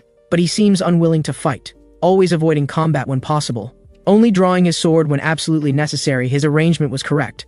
They stayed behind to hold off the mermaid while he sought rescue. Chloe also heard the sound of the cave collapsing. She could only pray that Gioma was still alive. Chloe quickened her pace once again. In her panic, she kicked a tree root and was about to fall. But she barely managed to support himself with his willpower. In his urgency, Chloe shouted, "Is anyone there? Anyone at all?" At this moment, she noticed someone seemed to be nearby. That was the aura of a fishman. Chloe slashed with his sword, but it was blocked. The person who blocked his attack was Abel. Chloe also realized it was a person, not a fishman. Still in midair, Chloe quickly apologized. She also collapsed from exhaustion. The students thought this was an ambush. This crazy woman suddenly pounced over. Abel also recognized Chloe. About to lose consciousness, Chloe called for help from everyone. On the other side, Weapon watched the battle before him, not knowing if he'd ever see this kind of combat again in his lifetime. Gioma seemed to be handling a live fish on a cutting board. Facing such a powerful demon, he actually suppressed his opponent. Weapon would never forget this scene. This was completely different from subspace training. Gioma constantly changed techniques to dodge the opponent's attacks, getting close to the mermaid and then cutting its body. Both were shocked watching Gioma. Rachel, heir to the spear arts, had never seen this level of combat. At this rate, she might really be able to defeat the mermaid. Just as the two were getting distracted, Rachel called for Weapon to dodge quickly. In the emergency, Rachel had to tackle him down. A laser passed through where Weapon had been standing. Rachel cursed, "At a time like this, you're still spacing out. Do you want to die?" The ground where the laser had passed was left with a deep trench. This unrealistic scene left Weapon deeply immersed, even forgetting the opponent could use magic. Sashimi knives against magic aren't even in the same league. Even with the current advantage, if hit by unavoidable magic, it's over. At this moment, I don't even have time to think about these things. The mermaid charged up magic again and attacked me. Several magic-formed light beams shot out. I had to nimbly dodge these attacks. Unable to avoid them, I used the sashimi knife to deflect them. Even the sashimi knife couldn't withstand the magic attacks. I sent out another sword energy, cutting the mermaid in half, then leaped into the air to deliver the final blow. At this moment, the mermaid suddenly roared. I swung my sword with full force toward it. A mermaid blocked in front of the mermaid, taking this blow for it. The mermaid also charged up magic in its mouth. The distance was too close. I couldn't even react. Weapon was still shouting for me to dodge, but how could I avoid at this distance? Now I seem to be in a vast ocean. I don't know what's happening. The clear seawater reflected a line. This line caught my attention. I found this line becoming clearer and clearer. A voice spoke to me like this: "Swing your sword, and you can cut it down." This line was also getting closer to me. I rotated the sashimi knife in my hand and gripped it once more. I cut toward this line. This strike cut through the magic. The mermaid was also defeated by this strike. After this, Principal Medea said she would personally commend me, defeating the legendary magical creature mermaid single-handedly. But it still had one last breath, twitching on the ground. I directly finished it off. Weapon and Rachel both watched this scene in amazement. First-year Gioma actually killed a mermaid alone. I also fell helplessly to my knees. a mouthful of red liquid churning out. Seeing this, Rachel quickly came forward. At this moment, Leon had also recovered his strength. A voice made Weapon's nerves tense again. He thought the fisherman had returned. It turned out to be Chloe bringing reinforcements back. They also saw the mermaid's corpse on the ground. Everyone was discussing how did it get cut up like this. Most importantly, Gioma was lying in Rachel's arms. Seeing this scene, Abel was very unhappy. She turned her gaze toward Leon, while his own teammate is hovering between life and death. Leon is still pretending to be well-mannered. Thinking about this made him feel disgusted. Abel told everyone, "I've already contacted the academy instructors, they'll arrive within an hour," and asked what happened here. Weapon cursed those damn instructors. Didn't they say they had checked the island? And there's still a mermaid. Abel asked Weapon to explain what happened. Weapon asked back if Abel was ordering him. Hearing Abel clarify this was a request, Weapon boasted that he was an expert at explanations. Then he explained the whole story to everyone. Abel also understood that Gioma alone had defeated the mermaid. Hearing this, she remembered the past. When she was young, her grandfather, the Sword Emperor, had said, "Reality is more authentic than legend." The facts were right before them, and they had no reason to lie. This is completely like a heroic story. Nibelung is the chief disciple of the 10 founding heroes Valor Vaken. Abel is a descendant of the Nibelung family. They are special from birth. This is so-called bloodline. Abel doesn't want outsiders to say she relies on his family, so she desperately works hard. She never thought the gap between herself and Gioma would be so large. Maybe she's just an ordinary person. Abel ordered the healer in her team to treat Gioma. Under treatment, Gioma's wounds quickly improved. She still couldn't imagine that his peer Gioma had defeated a demon alone. Weapon confirmed with Abel whether he had contacted the academy, and told him not to report this incident in detail to the instructors. Although this island is large, demons wouldn't appear without reason. This matter is very suspicious. At this moment, Leon spoke first. "Are you suspecting the academy has demon spies?" Weapon and Abel looked toward Leon. Lacking confidence, Weapon could only explain this was just suspicion and couldn't be confirmed. If Gioma hadn't acted this time, all of Leon's team members would have died here. Humans and demons have been at peace for 700 years. They've never attacked students of MANHWA Academy. This incident could become the spark that ignites war. Thinking of this made Abel shudder. Weapon thought Abel was thinking too deeply, just suspecting the academy has demon spies but can't be certain. Leon proposed, "We can't let outsiders know that Gioma alone killed the mermaid. If the news leaks, he might be targeted by demons. But he did all this and we can't pretend not to know. That would be unfair to him." Abel said, "I'll discuss this with my grandfather, the Sword Emperor." After this, in the academy hospital, I woke up from the hospital bed. I couldn't believe I was still alive. The mermaid launched a charged magic orb before dying. At the final moment when escape was impossible, I saw a line. After cutting that line, the charged magic orb was also destroyed. I'm certain about the magic orb is water. After awakening the sword god's protection, there's an indescribable feeling. After opening the system panel, I found the mental level had increased. The synchronization rate also reached 70%. At this moment, a figure appeared at the door. Principal Medea suddenly pounced over. Still muttering, "I must blast those examination instructors away." I was hugged so tightly I couldn't breathe. She kept rummaging through her subspace bag, taking out the midterm exam reward Murasam. I finally obtained the midterm exam reward Murasam. Originally, this should have been formally announced and awarded to you, but the circumstances don't allow it. Medea discovered someone lurking outside, too timid to come in. She immediately ordered the old man to enter quickly. The visitor was Sword Emperor Zieg. Medea even complained that this 70-year-old man was still as shy as a young girl. I also asked what brought the Sword Emperor here. Principal Medea explained the whole situation. They already knew about it.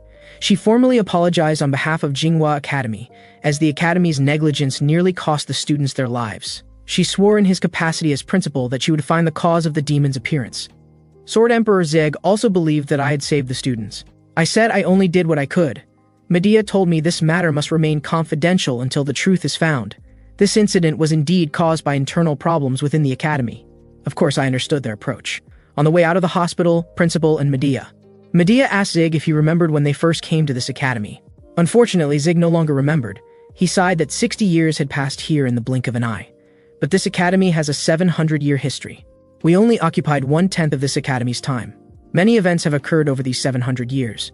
But this time, it seems, a powerful force shattered the glass nearby. A layer of energy protected the two of them. This was the furious Medea activating her ability. Before the midterm exams, the instructors submitted reports. There was a possibility of mermaids appearing on the exam island. Therefore, she treated this exam with extreme caution. Sword Emperor Zig could see that Medea was angry. Medea appeared calm on the surface now. Sword Emperor Zig knew she was truly angry. Medea suddenly changed the subject, asking if Gioma was very capable, defeating the mermaid single-handedly. She also asked if Gyoma was a genius. Sword Emperor Zieg had seen countless geniuses in his lifetime, but they were like meteors that flashed and disappeared. Even his own granddaughter Abel was forbidden from using the title of genius. If there exists a genius in this world, it must be him alone. Perhaps he could really step into a realm that even he had never entered. Thinking of this, Zieg unconsciously quickened his pace. He decided to stay at Jinghua Academy for now. Medea knew that the Sword Emperor had acknowledged Gyoma. After this, in Wolf class. The classroom was as peaceful as before. It seems the matter of killing the mermaid hadn't been exposed yet. The first thing I did after leaving the hospital was to find the academy's blacksmith. I had Morisame reinforced again. The blacksmith told me to come back for the sword in a week. At this moment, a voice called out to me. This person was the yandere Chloe. Her leg was injured in the previous incident. Thanks to weapons treatment, her leg would heal in a week. It was wonderful to see her so happy. She told me about the dispute between Principal Medea and the academy's elders. Thanks to Chloe going out for help, Rachel dealt with many fools, as well as weapons treatment. But what did Captain Leon actually do? I couldn't help but doubt if he could really defeat the Demon King. At this moment, the bald instructor roared for everyone to be quiet. There was an important announcement before class. They needed to introduce a new instructor to everyone. The students thought this wasn't a big deal. The next second, their mouths dropped open. Because the visitor was Sword Emperor Zieg. He would also serve as a new instructor to teach everyone. The bald instructor could only tremble on the side. I really couldn't understand what was wrong with this old man. Meanwhile, on the other side, an old man was getting beaten here. He kept apologizing. The woman ignored his apologies and sent him flying again. The one being beaten was an elder of Jinghua Academy, who revealed that the student who stopped the plan was Gyoma. The woman warned him that the 5th Legion commander was furious. Just a while ago, this female demon was still interrogating the elder of Jinghua Academy. She berated him for failing to even capture the hero candidate Leon, and losing a mermaid in the process, plus keeping that old fool Sword Emperor at Jinghua Academy. The elder could only keep apologizing. The female demon still kicked him. The elder was also angry that a mere instructor dared to attack him. At this point, the female demon mentioned that a first-year student had actually defeated the mermaid. This year's students were indeed strong. The elder explained that the mermaid was defeated by one student. The female demon initially thought that person was Leon. The elder then told her that the one who defeated the mermaid was this year's top student, Gyoma. This female demon also recalled who he was. Meanwhile, at the training ground, the instructor was training students. Yandere Chloe was resting on the side due to her leg injury from the previous mermaid incident. I envied her for being injured. At this moment, a voice urged me to run faster. This person was Sword Emperor Zieg. I really couldn't figure out what was wrong with this old man. Why was he running beside me? The first Sword Saint was Valor Vacan's capable assistant, and the Nepron family inherited the title of Sword Emperor. So the current Sword Emperor Zieg was the strongest human, and during the second human-to-demon war, he became Leon's master. But why was this old man beside me? He should be going to Leon's side instead. However, in the original game, Leon never obtained the title of Sword Saint either. Having the Sword Emperor beside me made me really uncomfortable. It felt like having a poster stuck to my body. The Sword Emperor also reminded me to keep up with him. I felt this old man was getting younger as he aged. Later came practical combat training. The Sword Emperor dumped a pile of weapons on the ground and told the students to use these weapons. One student suggested using their ancestral weapon for practice would be better. The Sword Emperor rejected this idea. The more one relies on weapons, the more one neglects training. They might even mistake the weapon's power for their own strength, so masters don't pick weapons. I agreed with this. The Sword Emperor also told everyone that mastering ordinary weapons greatly increased the chances of advancing at year-end. The students were all excited hearing this. Only I knew everyone was being deceived by him. I also casually picked up a sashimi knife. I felt this old man was constantly watching me. Students began one-on-one sparring, but everyone worried about getting injured outside the subspace. The Sword Emperor told everyone they came here to inherit the ancestor hero's legacy. Only through dangerous training could one grow faster. He also warned everyone not to aim for each other's heads during sparring. Before everyone sparred, he wanted to demonstrate personally. The students were all excited because they had never seen the Sword Emperor's swordsmanship with their own eyes. At this moment, the bald instructor felt he was facing a major workplace crisis. Although he was a top educator at Jinghua Academy, sparring with the strongest human, the Sword Emperor, was still... Thinking of this, he could only bid farewell to his mother in advance. The bald instructor asked the Sword Emperor to go easy on him. But the Sword Emperor pointed to a specific student instead. This student was me, Gyoma. The students all expected the Sword Emperor to act, but why was the opponent Gyoma? I also didn't know what the Sword Emperor meant. The Sword Emperor asked if my injury had healed. If it had healed, then pick up the sword. How could I possibly spar with the Sword Emperor at this moment? If I insisted on sparring with him, one of us would likely end up disabled. But this guy's instincts craved victory and defeat. considering continued development might deviate from the original story. I had to refuse the Sword Emperor's sparring request. The students all thought Gyoma was probably afraid of being beaten badly. I was indifferent to this. Sword Emperor Zieg also questioned me. How long would I keep hiding my strength? Did I have no pride as a swordsman? When I became the nation's top chef in my previous life, I had always kept my knife in my heart.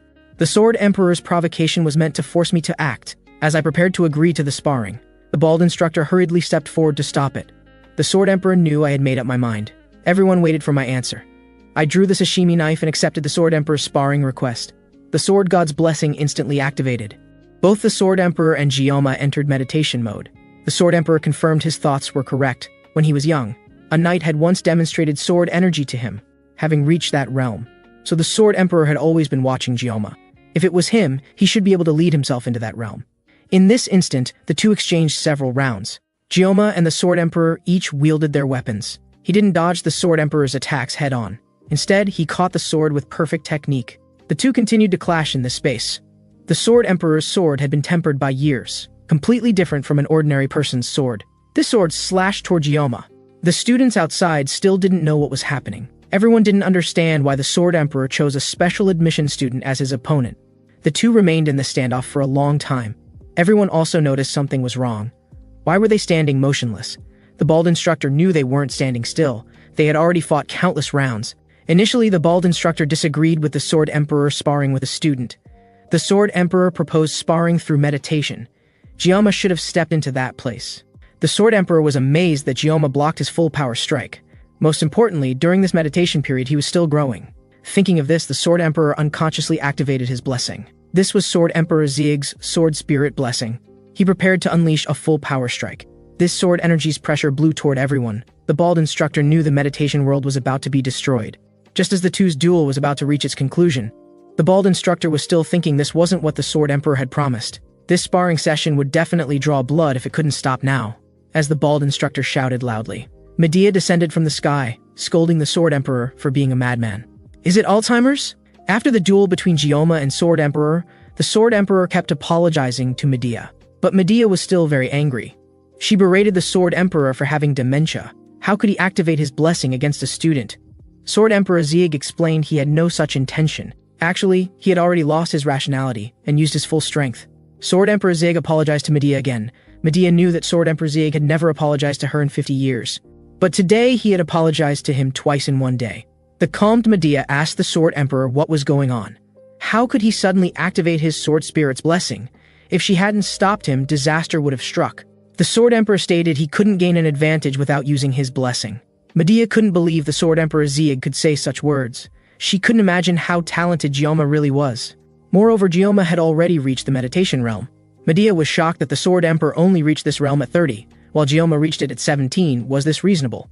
Sword Emperor Zieg didn't know how to explain this phenomenon either.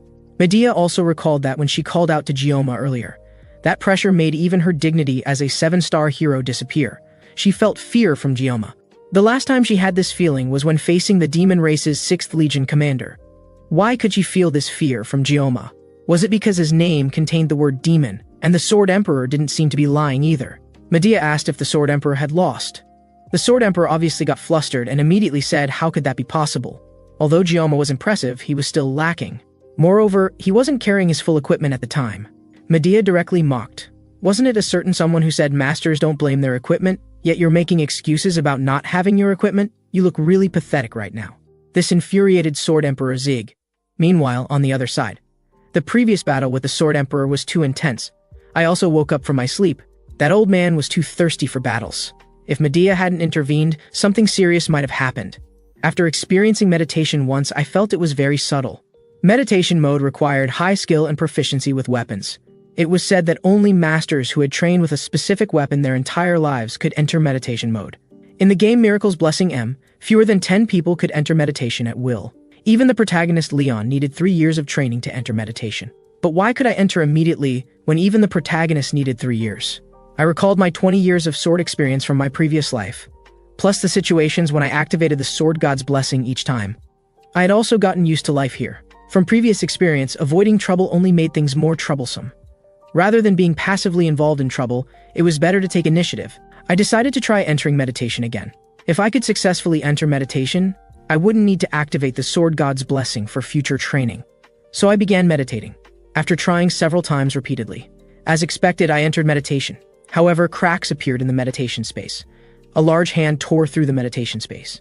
It struck toward me. It tapped on my shoulder. The sword god's blessing still activated. I still didn't know what was happening.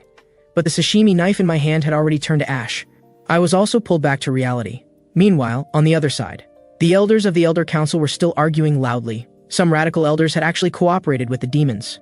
Someone proposed investigating the top special admission student Gioma again, because they suspected he was a hero candidate, but the hero candidate should be Leon. Others pointed out that Gioma hadn't even awakened his blessing, yet he defeated the twins. Moreover, Medea had hidden her information. Anyway, the hero must be dealt with.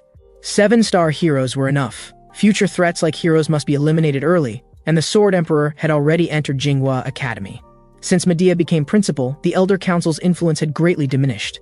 This world only respected 7-star heroes. No one feared the Elder Council that maintained balance. The appearance of a hero would shake the Elder Council's foundation. To protect their power, they needed to establish an enemy. They must find the hero who threatened the Demon King. The Elder who released the mermaid last time feared that Demon Woman and was trying hard to persuade the Elder group. Because that Demon Woman was the Demon race's 5th Legion commander. The other elders were successfully swayed by him. They prepared to give the Adito family orders to handle this matter. At this moment, at the blacksmith shop, I just came here to pick up my sword. But the blacksmith was terrified. This was my new weapon, Murasame. The blacksmith looked very frightened. My Murasame had actually been crafted from B rank down to E rank. The blacksmith said this was his first time encountering such a situation. He believed this sword seemed unwilling to be reforged. The process of reforging this sword was extremely difficult. If it were an ordinary blacksmith, it would likely be forged into scrap metal. Overall, the size was still suitable, but the hardness was only E rank. The blacksmith explained that with enhancement, it could still be used, and he wouldn't charge extra for the enhancement. I was so angry I wanted to kill the blacksmith on the spot. What if the enhancement failed? The blacksmith said that materials that wouldn't fail were needed, but only E rank magical beasts would drop such materials. E rank magical beasts were equivalent to mermaid level. I didn't want to risk my life to enhance a weapon. If this were a game, I could just pay money. I reminded the blacksmith not to forget about the free enhancement, and demanded the blacksmith return the 10 million from the failed crafting. The blacksmith naturally refused to acknowledge this. The enhancement was already free, yet I still wanted 10 million compensation. Seeing the blacksmith's refusal to admit fault, I directly took out the newly crafted sashimi knife to test its performance. The blacksmith actually tried to haggle with me. I didn't want to waste words with him and resorted to physical intimidation. The blacksmith had no choice but to accept defeat. After obtaining the new weapon Murasame, my armament level increased by 2. Considering that using blessings brought physical pain, I still didn't want to use blessings frequently. As my level increased, the blessings also grew stronger, from deadly pain to difficulty breathing. Armament level could be improved by obtaining new weapons or through enhancement. With gradual growth, the possibilities were high. I might even discover the truth of this world. At this moment, Yandere Chloe came looking for me. She had already removed her cast and could walk on one leg without falling. But the bone fractures still couldn't handle vigorous movement in the short term. At this moment, I noticed something stuck to the corner of Chloe's mouth, so I reached out to help remove it. Only after removing it did I realize it was a grain of rice. Chloe seemed to have lost her soul. She collapsed on the spot. I hurriedly helped her up. She also noticed my new weapon Murasame. She couldn't tell this was first grade at all. This made me feel depressed, and Chloe quickly explained she didn't mean it that way. I could only console myself that at least the blacksmith refunded the money and promised free enhancement. Chloe believed Gioma would be strong even with a kitchen knife. I originally had no reason to become stronger, ever since killing the mermaid. I was certain I could kill the ultimate magical beast. The purpose of enhancing weapons was only to improve armament level and reduce pain. At this moment, Chloe felt that the blacksmith who ruined Gioma's weapon was too despicable. All these guys should be killed. Seeing Chloe getting a bit out of control, I quickly patted her shoulder. At this moment, I noticed movement nearby, so I walked straight to the big tree and kicked the tree trunk. Chloe's brother Noth fell right down. I felt these siblings were cut from the same cloth. Noth hadn't expected to be discovered by me. Chloe quickly hid behind me. I didn't hear the sound of metal when he fell earlier. I judged that Noth hadn't brought weapons. I directly asked him what he was doing here. I should have made things clear with you before. Noth said it wasn't about the previous matter. There was something very important. That was, the Academy's Elder Council had commissioned the Adito family to kill you.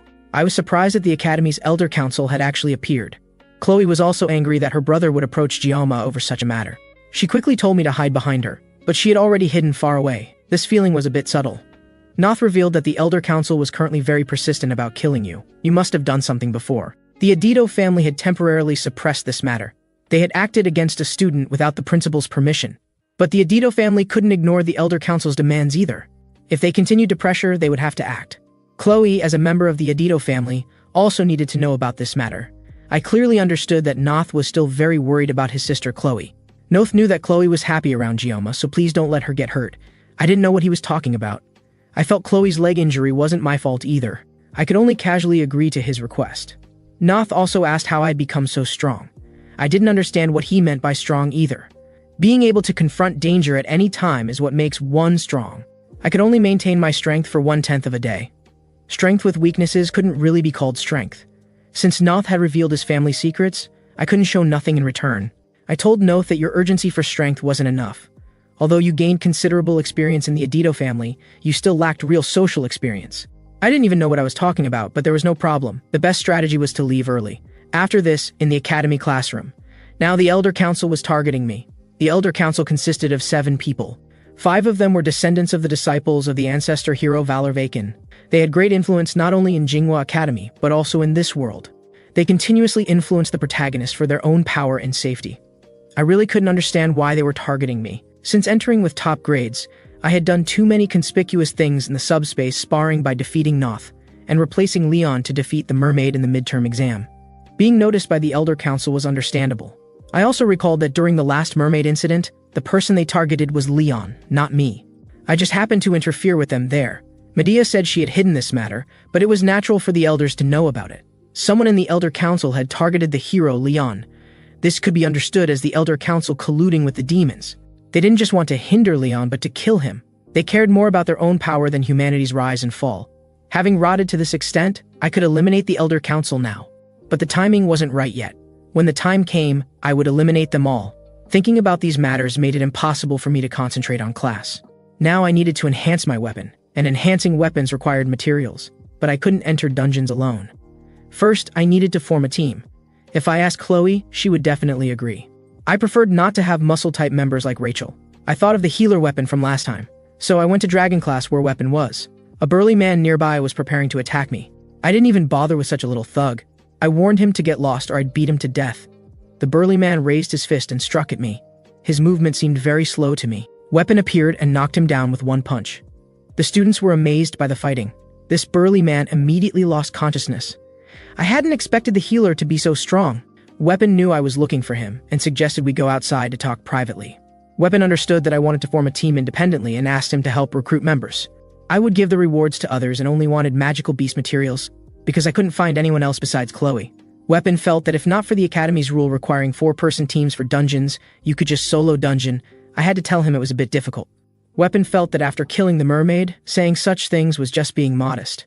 Weapon said there was no reason to refuse. He could also accumulate experience. I told him this dungeon was the C-rank Iron Bull dungeon.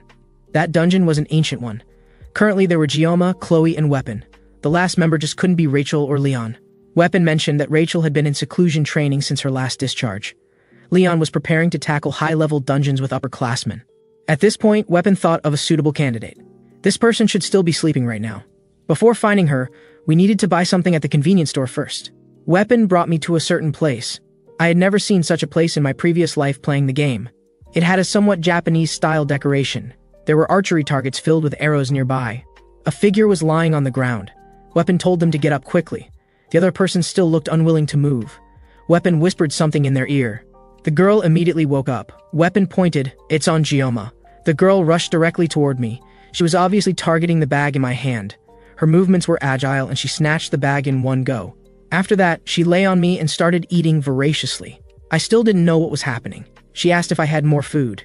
In my previous life, when I was drawing cards in the game, a golden light flashed. The only reason I persisted in playing the game was one. That was the blue-haired goddess Abel I had always dreamed of. After spending money, the blue-haired character indeed came. Although she was also blue-haired, something seemed strange. I hadn't expected it to be her. In Miracle's Blessing M, there were many goddesses around the protagonist Leon. Among them, my favorite was Abel, the official designated female lead. Although other female leads also had great charm. In the end, it was still the story of Leon and Abel growing and fighting together. I was so infatuated with Abel that I spent money like crazy. I basically ignored other female characters. In the game, they were also losers. She was the character I forgot first and also my first 5-star character, the invincible archer, Ryome Zoki. Seeing I had no sweet bean jelly in my hands, she turned and walked away. I knew Ryome was a strategic character, but she was different from Rachel. Most importantly, she didn't have much story involvement and wouldn't affect the main plot development. At this moment, Ryome asked Weapon what he wanted with her, and casually snatched the sweet bean jelly from his hand. Weapon asked if Ryome knew about Gioma, the one who sparred with the Adito family in the subspace last time. He wanted to form a team to enter the Water Buffalo dungeon. I was powerless to complain about Weapon's way of speaking. Rewards other than water buffalo horns would be split among the remaining people. Ryome walked straight toward me. She also recognized me as the person from the subspace sparring last time, after Ryome's examination. Although tackling the dungeon was no problem, this guy looked a bit weak. I also questioned how someone who was just sleeping could say such things. Ryome made it clear she didn't want to act with someone too weak. Weapon explained he was someone who fought against the Adito family, and most importantly, he was in the midterm exam. Almost. He nearly revealed the last mermaid incident. Weapon ordered Ryome to agree to team up quickly. Ryome said she wasn't a dog. Why should she listen to his command? Weapon roared that someone who drooled at the sight of sweet bean jelly wasn't a dog. What else could she be? He had bought the sweet bean jelly too, so why wouldn't she listen? Watching them argue left me completely bewildered. I really didn't want to beg others to join the team. I had to tell Weapon that since she wasn't cooperating, forget it. Even if we forced her to join, she'd only cause trouble. Let's find someone else. Ryome then mocked, "Seems like you're not in a hurry to enter the dungeon either." After a moment of silence, I could only draw the sashimi knife from my waist. Both of them were stunned. I casually threw the sashimi knife in front of them. This sashimi knife hit the bullseye. The speed was so fast that Ryome couldn't react. I asked if she wanted to try again. Ryome, with a slightly red face, said no need. The next day, Ryome was already waiting for everyone in the group meeting room. She had arrived before the rest of us. I also wondered what was going on. She even greeted me first. It seemed the sashimi knife had been quite effective. Soon the team application was ready. Next was the strategy approach. The Water Buffalo dungeon was where C-rank magical beasts lived. Weapon explained the characteristics of the Water Buffalo dungeon to everyone. The Water Buffalo's weakness was long-range attacks. They were strong in close combat. There was also something very important. There was a stone door in the Water Buffalo dungeon that absolutely must not be touched. Chloe wondered what was inside. Weapon explained that something might be sealed inside. Ryome knew that the condition for entering the dungeon was not to open the stone slab. I also told everyone that the stone slab absolutely must not be touched. Upon hearing this, everyone looked at me. Weapon also wondered if Gioma knew something. I had to tell them I didn't know, just that it couldn't be touched. I couldn't tell them that a hidden boss was sealed there. That stone door would only open under specific conditions. Setting aside this dangerous element, the Water Buffalo dungeon had very high cost effectiveness. At this moment, Ryome was still eating sweet bean jelly. She explained that people who overuse their brains need sugar.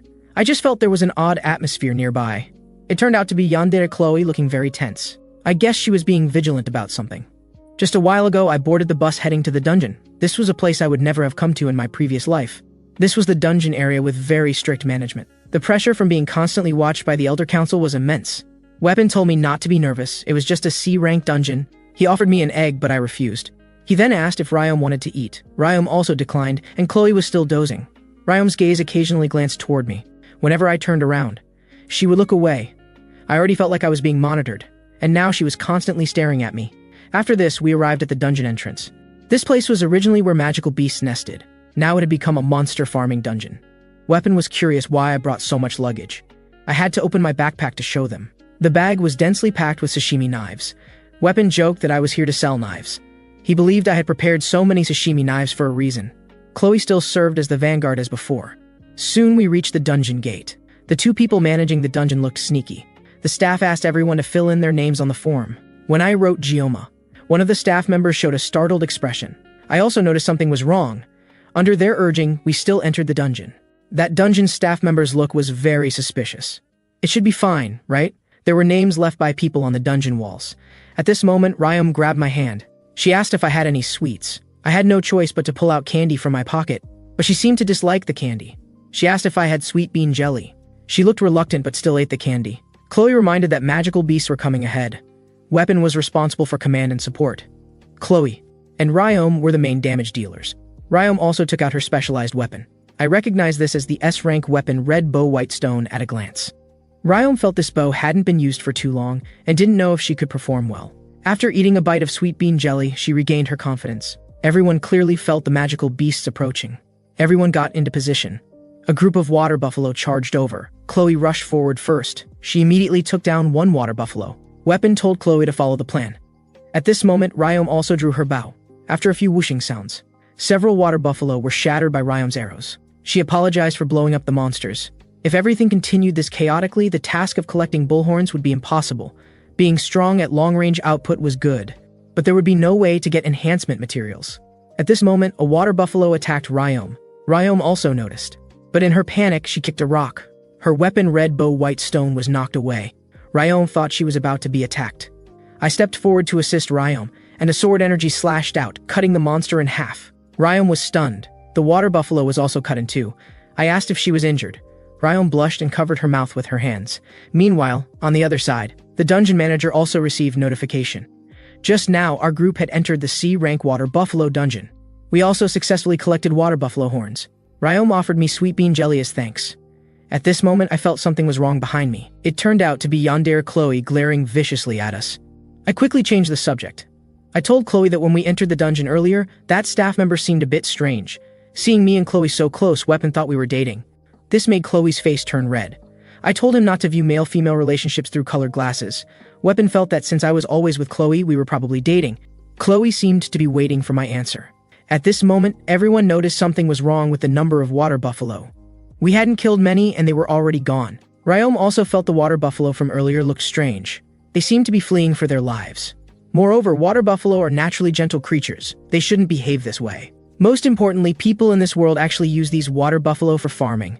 I couldn't imagine people using evils for plowing. It was a bit odd, but everyone didn't think much of it.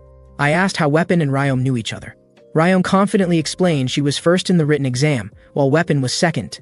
Then Weapon, feeling unconvinced, came to make trouble with her. I had thought Weapon was an archer. Not only did he know Rachel, but he also knew Ryom. Weapon quickly denied this and explained that he and Rachel were distant relatives. This was knowledge I didn't have as a player. Weapon also revealed that his family was a branch of the Spear Saint family. This left me stunned. Weapon expressed satisfaction with his current position and reminded me not to forget him when I became famous. I knew I could never become famous. Weapon believed I would likely become a 7-star hero in the future, and Chloe also thought it was possible. Only Ryom remained silent, and everyone noticed something strange about her. At this moment, Ryom said she hated 7-star heroes. Everyone wondered what was wrong with her. Weapon suggested quickly clearing the dungeon, but I noticed something amiss. There were traces of magic stones remaining on the ground. This might be related to the current abnormality. Under Weapon's urging, we still ventured deeper into the dungeon. There were also 3 shattered magic stones on the ground. Meanwhile, on the other side, the dungeon staff outside was reporting about the water buffalo to his superiors. Because all the magic stones had gone berserk, the frenzied water buffalo were enough to kill those students. The demon woman on the other end of the phone reminded him not to forget the consequences of failure. The dungeon staff had no choice. Since he was dead either way, he might as well open the dungeon door, because the survival rate for students entering the dungeon was 0. He also remembered that student's gaze, as if seeing through everything. He prepared to enter the dungeon to confirm. At this moment, inside the dungeon, Chloe discovered magical beasts ahead. Approaching, there were about 50 of them. Everyone was surprised to hear this. The ground began to shake. Over 50 water buffalo charged out. No one expected so many to appear at once. Moreover, these water buffalo all seemed to have gone mad. They were originally docile magical beasts. What was happening? At this moment, I also recalled my master's teachings. Every knife has a different purpose. You can't use a chicken knife to kill cattle. Sashimi knives are only for killing fish. I asked why sashimi knives could slice beef but couldn't kill cattle. Hearing this, my master clearly showed emotional fluctuation. He used the sashimi knife to cut the fish in half. After this, my master also thought killing cattle wasn't impossible. Now I was going to use a sashimi knife to kill buffalo. I told Chloe to attract the water buffalo's attention and not engage them head-on. I also asked if Weapon understood. Weapon indicated he did. Ryom also wondered why everyone was so calm facing 50 water buffalo. I told Ryom to kill any water buffalo that got close. Ryom asked Weapon what was going on. Why was Gioma so calm? Weapon told Ryom not to be frightened no matter what she saw. The reason I prepared so many sashimi knives was as a precaution. No matter how many water buffalo there were, I would cut them all down. The sword god's blessing activated.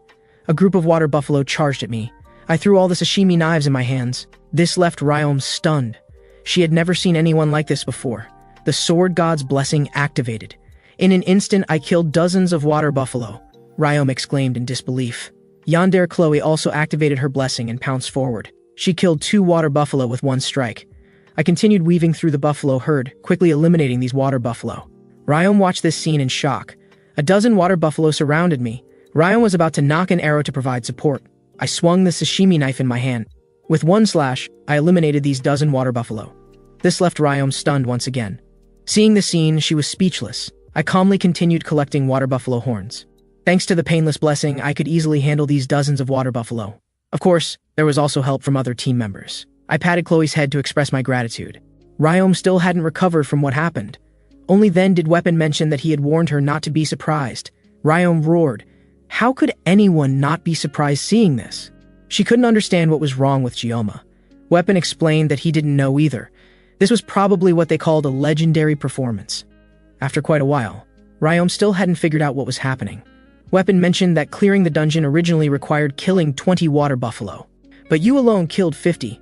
After all, you didn't do anything in last midterm exam, so consider this compensation. Though last time you killed a mermaid. When Weapon said this, he glanced at Ryom. After this, everyone came to a large door. This door was locked with chains. I knew this was where the hidden boss was located. At this moment, on the other side of the dungeon manager entered here and found water buffalo corpses everywhere. He already knew something terrible had happened. This dungeon manager had once owed 2 billion in debt. But someone claiming to be an instructor from Jinghua Academy helped him pay off the 2 billion debt. The condition was to raise water buffalo, then use magic stones to make them go berserk, and when a student named Gioma came, then open the innermost sealed stone door. Faced with such tempting benefits, the dungeon manager easily agreed, so he opened the stone door. I felt this place was too strange. Without realizing it, we had walked deep into the dungeon. The manager's suspicious look from earlier was wrong, plus the magic stone fragments on the ground. This was a hidden boss from the mid-game that should only be available later, but defeating this boss would indeed yield rewards. I saw a red line on the stone door. I could still get out by cutting the seal with Murasame now, but just as I was about to act, a voice reached everyone's ears. A giant axe appeared before everyone. Everyone saw this scene. The hidden boss had awakened after all. The reward for killing him was the blessing of transference. He was the aggregate magical beast minotaur, nicknamed King Bull. Just now, I, Chloe, Ryom, and Weapon accidentally entered the boss room. 3 minotaurs appeared before us. I hadn't expected to encounter the Water Buffalo Dungeon's hidden boss. It was too late to retreat now. Forcing a withdrawal would only injure team members. This time was different from the midterm exam. In my previous life, I had no information about mermaids, but I had experience killing minotaurs. If the painless blessing hadn't run out, these 3 minotaurs could be easily killed. But now I had to find other opportunities. I took out my secret weapon, Murasame. I asked Weapon how long he could maintain the painless blessing. Weapon explained at most 2 minutes. I told Ryom and Chloe to handle the smaller minotaurs. Don't touch the boss in the middle. Leave it to me. Ryom looked at me with a confused expression. I told them to follow the plan. I activated the Sword God's blessing without hesitation. A wave of pain spread throughout my body. The intense pain made me spit out blood, thanks to Weapon's blessing. It reduced some of the pain, allowing me to barely move. The Minotaur boss charged at me. The system prompted that the vengeful God's blessing accompanies you. I officially engaged the Minotaur boss. The moment we clashed, the pain made me vomit blood. This was a sensation I couldn't experience when using the painless blessing. Instead, my body felt more agile and free than before. I could easily dodge all of the Minotaur's attacks. Even his full-power strikes couldn't hit me. Ryom couldn't believe those were human movements. Originally, I used muscles and footwork to avoid attacks, while using minimal movements to defeat enemies. But actually executing this in practice was worlds apart. When life was threatened, doubts would arise. Ryom, who had prepared herself, drew her bow. She eliminated a smaller Minotaur with 1 arrow. Ryom had also heard that the Sword Emperor had previously used his blessing on a student. That student was obviously Gioma. Just as the Minotaur boss's fist was about to hit, I instantly rose and slashed with my sword. The Minotaur boss's arm immediately fell off. It roared loudly in pain. At this moment, on the other side, Chloe was still battling the smaller Minotaur. Weapon was barely maintaining his support blessing. Chloe had finished her battle. After killing 1 magical beast, she was exhausted. She understood she lacked experience fighting magical beasts. The more humanoid magical beasts were, the stronger and more dangerous they became. Chloe also noticed Gioma nearby still battling the Minotaur boss. Although it had lost 1 arm, the Minotaur boss was still very strong, clearly entering its second phase. It raised its axe, preparing to cast magic. No one could believe this magical beast could use magic. His entire arm bulged with veins. Ryom could tell this was life-sacrificing magic. The Berserk Minotaur boss was surrounded by magical wind that prevented anyone from approaching. Even so, Weapon still believed in Gyoma. The Minotaur boss's giant axe also came down. The pain from the sword god's blessing made me vomit blood again. I took out my sashimi knife to block his axe, but I couldn't break through the Minotaur boss's defense at all.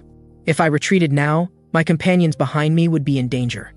The Minotaur boss sent me flying with one axe blow. Ryom took the opportunity to shoot an arrow, hitting its eye. She shouted for me to finish it off quickly. I also took the chance to create distance. After calming down, I remembered that I could cut through anything with a swing. Countless lines appeared before my eyes. The blade was also covered in blue light. This slash cut through the Minotaur boss. The giant bones were severed in one stroke, cutting it in half. He was split in two. Ryom and Chloe also saw the Minotaur boss being killed. After killing the Minotaur boss, I collapsed from exhaustion. Ryom looked over with a complicated expression. Weapon, whose support blessing had ended, also collapsed. He marveled that Gyoma could always break common sense. He had also seen the blue light on the sword blade earlier, thinking that Gyoma could use sword energy at such a young age. The injured Weapon suddenly began having trouble breathing, and Ryom patted his shoulder, shouting for Weapon to breathe quickly. After this, Ryom hummed a little tune. She understood what Weapon meant when he said, "Prepare to witness legend." She also knew why Weapon liked following behind Gyoma. She asked Gyoma if he couldn't advance to advanced classes this year. Weapon thought Ryom's brain was broken. But the academy didn't seem to have rules against going from advanced to lower classes. For some reason, Ryom wanted to be in the same class as Gyoma. Although I had Weapon's blessing, I still needed to rest for a while. In the future, I should try to fight using the painless blessing. At this moment, Chloe suddenly rushed over. Her whole body pressed against me, making me very uncomfortable. At my reminder, she also realized this. The system prompted that I had obtained a new blessing. This plot and reward were originally Leon's. The blessing of transference could blessing of transferences to objects or living beings. At this moment, at the boss room door, there was a sneaky figure. I told Chloe that the matter I asked you to handle earlier has arrived. The dungeon manager came here. Chloe stabbed her sword into the dungeon manager's thigh, pinning him to the ground like this. She also reminded him to behave himself. Ryom and Weapon also noticed the situation here. The dungeon manager immediately shouted, asking what this was about. I pointed out that the water buffalo going berserk and the boss room being opened were all his doing. Ryom also felt this matter was indeed suspicious. Plus, there was no surveillance inside the dungeon. Weapon couldn't understand why this man would do such a thing. Ryom suggested just torturing him to find out. If he wouldn't talk, they'd open a few more holes in his body. Only then did the dungeon manager reveal that a Jinghua Academy instructor had helped pay off his gambling debts, with the condition being to do this. Weapon couldn't understand betraying students for a little money. The dungeon manager argued it wasn't a small amount. Ryom asked what that instructor looked like. The dungeon manager said it was an instructor with purple hair and eyes. Ryom, who had a photographic memory, recalled this was their assistant instructor. Weapon believed she was also behind the midterm exam incident, because they encountered a mermaid during that midterm exam. Ryom was shocked. Could it be that Leon's hospitalization was from fighting demons? Weapon explained that Gyoma alone had dealt with the mermaid. We had gotten the answers we wanted. The dungeon manager's words had already been recorded, and it was time to clean up. Ryom and Weapon watched this scene in shock. Chloe pulled the sword from the dungeon manager's thigh. Since the hidden dungeon had been opened, it was convenient to make him disappear forever. I left this matter for Chloe to handle. Chloe placed the sword at the dungeon manager's neck. Ignoring his pleas, she killed him. I also knew that the Academy's elder council and instructors had targeted me. When they came, I would cut them all down. Just now, I came to the blacksmith shop with the horn of the hidden dungeon boss Minotaur. When enhancing equipment a rank and below, there's a 100% success rate. Quickly use it to enhance my Murasam. Seeing this, the blacksmith was too shocked to speak, never expecting someone to actually bring this. Because a rank magical beast materials were extremely difficult for Jinghua Academy students to obtain. The blacksmith even guessed that this A-rank material was obtained by Gyoma alone, but I had to tell him it was with team members. Anyway, you need to enhance it, and please repair this too. The blacksmith roared about what I had done to make the weapon like this. I told him to watch his words. The blacksmith immediately changed his expression, explaining he was just worried about me. Before leaving, I reminded him to remember the enhancement and repair. The blacksmith, who dared to be angry but not speak, muttered about making this guy's weapon shorter. The blacksmith thought his inner thoughts had been seen through. I told the blacksmith he could take the remaining materials to buy some drinks. It was class time again, and I came to the classroom. The physical pain hadn't completely disappeared yet. I decided to find weapon for treatment later. The sword god's blessing level had increased again, with the red cloth rate rising to 12.7%. If I tackled more dungeons, it might increase further. Physical characteristics. Only the first time did white hair appear. There were no obvious changes elsewhere, but the white hair was still increasing. I even worried about becoming a powerful bald man like my master. Since the Elder Council was preparing to act against me, I needed to prepare in advance. I needed to study this newly obtained blessing of transference. Though I was sorry to the game's protagonist Leon, there was no choice. First, I needed to recover my body. I also found a piece of sweet bean jelly on the desk, and I was prepared for assassination attempts. Fortunately, there were two people who could be called friends. Weapon and Chloe had little impact on the main story, so I should be able to be friends with them. After coming out of the dungeon, Chloe felt unwell and was hospitalized. I should visit her when I had time. At this moment, the bald instructor and the spy walked in. I really couldn't understand how long the spy planned to stay at the academy. At this moment, my phone rang. Someone sent a message asking what I was doing. I wondered if it was sent by mistake. The person texting told me to look ahead. I glanced up and spotted the person with the rabbit avatar. It was Ryome Zoki. Then the bald instructor announced that Ryome had transferred to our class. Please get along well with her. Everyone was discussing that Ryome had actively requested the transfer. Ryome walked through the classroom with students enthusiastically greeting her. I was thinking she probably wouldn't come over here. This year's students were called the Miracle Generation's Top 4. First place Gioma, second place Abel, third place Rachel, fourth place Ryome Zoki. Among them, one of the 7 heroes, Kojima Zoki's daughter, was Ryome Zoki. Her father was also the prime minister of Sakura Country, making her equivalent to Sakura Country's princess. I was still thinking, please don't come over. Coming over would definitely mean trouble. Unexpectedly, she hummed a little tune as she got closer. I kept praying for her not to come over. She still made a flying leap right in front of me. She asked if she could sit next to me and told me to save her phone number immediately. For some reason, sad premonitions never miss their mark. At this moment, on the other side at the Water Buffalo dungeon, police were investigating the specific situation. Dungeon accidents were normally routine, but this time was different. That scene was truly unforgettable. It was full of water buffalo corpses inside. They heard it was a dungeon cleared by Jinghua Academy students. It didn't seem like something ordinary students could do. One employee was worried about their investigation. The employee who entered the dungeon didn't even find a body, as if it had never existed. One policeman suggested it was impossible in the stone room, but another policeman denied this, saying the probability of the sealed stone door being opened was very low. They couldn't interrogate Jinghua Academy students either. They were from noble families, and superiors would never issue search warrants. One policeman was preparing to use the bathroom when he was knocked unconscious and fell. The remaining policeman recognized it as magic. Aguel, who appeared here, greeted him. The policeman also noticed it was a human. The next second, his head was taken by Aguel. Humans who signed contracts with demons were commonly called half-human, half-demon. Working hard was good, but being too serious wasn't good. Just a while ago, Ryome was happily eating sweet bean jelly next to me. I really didn't know what to say to her. Ryome also asked why I wasn't eating the sweet bean jelly she shared. Wasn't I giving her face? I told her that was where Chloe used to sit. Ryome said, wherever you are, I'll sit. Whoever sits first gets the spot. At this moment, I was even more confused and asked Ryome why she came to Wolf class. At this moment, the instructor called everyone out for training, and Ryome looked ready to sleep. From her appearance, she didn't look like she was going to participate in training. Everyone went out. She directly put on an eye mask and started sleeping. Finally, she reminded me to call her Ryome, not Zoki, because in her country, people close to each other call each other by their first names. I asked if Weapon also called you Zoki. Ryome explained that was different. This left me speechless. At this moment, on the other side in Star class, Rachel had just woken up and asked Abel if she had heard that Zoki had run off to Wolf class. How did that girl who only sleeps all day suddenly get motivated? Abel responded with an indifferent attitude. Rachel teased again. Don't you think it's a pity? Without quotas, you can't transfer classes. Wolf class just happened to have a vacancy this year. Zoki, who got the information, struck first. Abel asked what this had to do with her. According to Weapon, Zoki tackled the Water Buffalo dungeon with Gioma and them. Even if Zoki liked Gioma, wasn't there a first-come, first-served basis? After all, our Abel noticed Gioma first. Abel immediately got flustered. Noticing this, Rachel asked again if there was something. Abel seriously explained that she had only spoken to Gioma a few times. She told Rachel not to overthink it, but Rachel felt that wasn't necessarily true. Lying to others was fine, but lying to yourself wasn't good. Hearing this, Abel also noticed something wrong. Grandpa Sword Emperor had suddenly announced he was coming to the academy as an instructor. Abel felt that having Grandpa as an instructor was too conspicuous, but the Sword Emperor said he was going to Wolf class. He also needed to investigate the midterm exam mermaid incident and wouldn't go to Star class to meet with you. Abel could also see Grandpa's abnormal behavior. He was forcibly suppressing that excited expression. The only person who could interest the Sword Emperor was one person. That was Gioma. He was a once-in-a-lifetime genius who broke through class barriers with his strength. A special admission student with terrifying power. When she first met him, he was still a frail and shameless guy. Somehow, he had become a tall, handsome young man. Compared to hero candidate Leon, Gioma behaved more like a hero. He didn't show off his talents to anyone, walking alone on that thorny path. Because Abel hadn't gained Grandpa's recognition, she was very jealous of him.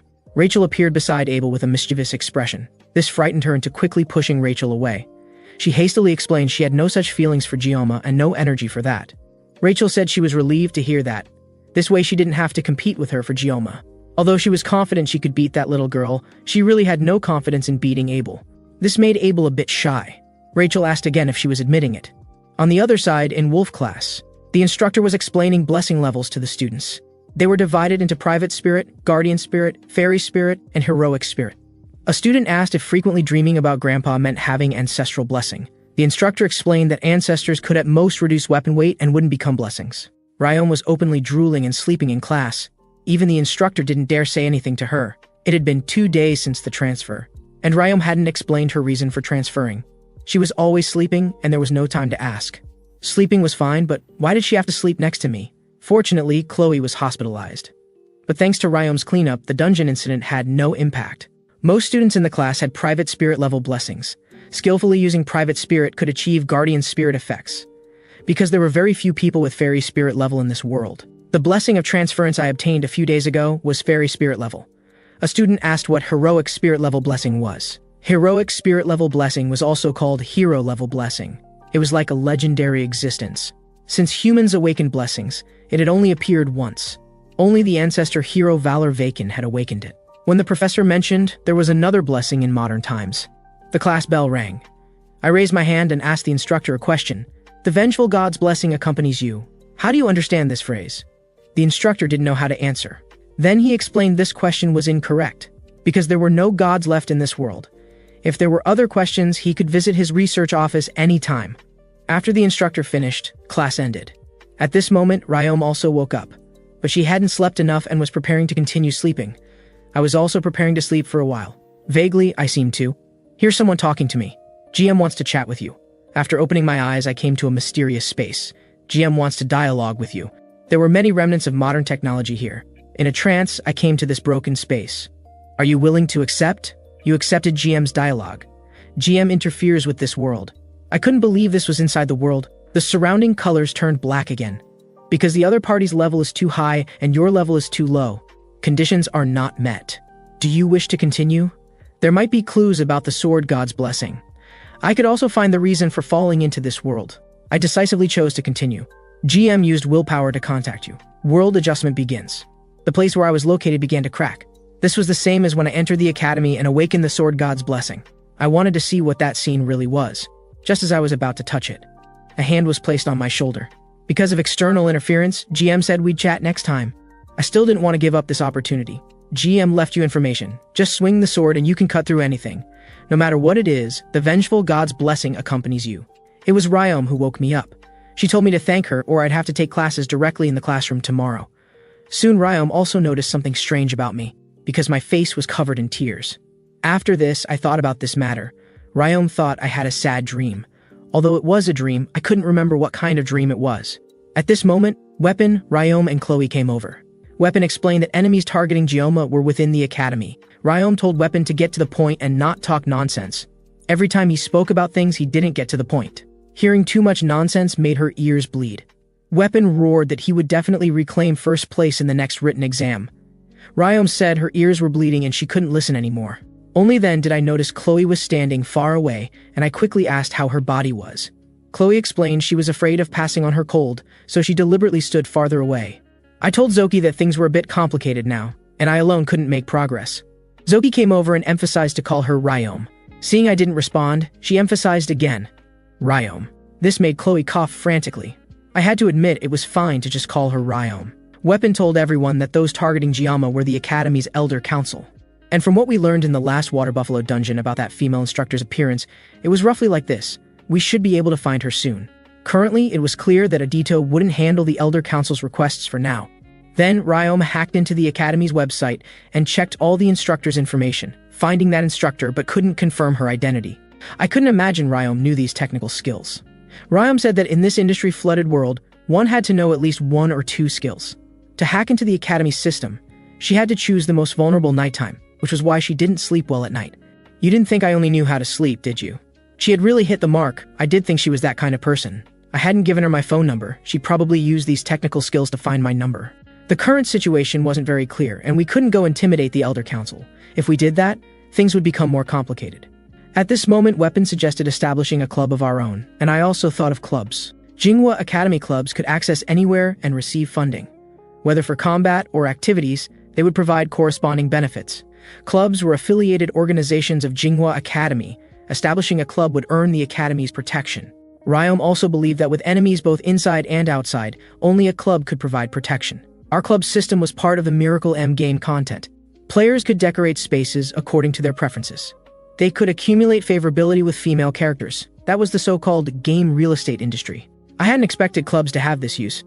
The conditions for establishing a club were 5 members and a club proposal. With 5 people needed, we were still short 1 person.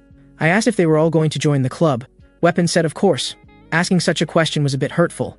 Chloe would help with anything Jioma needed. Ryom said she owed me a favor from the dungeon, and the club also needed a strategist. I hadn't known them for many days, but I didn't expect them to help me so much.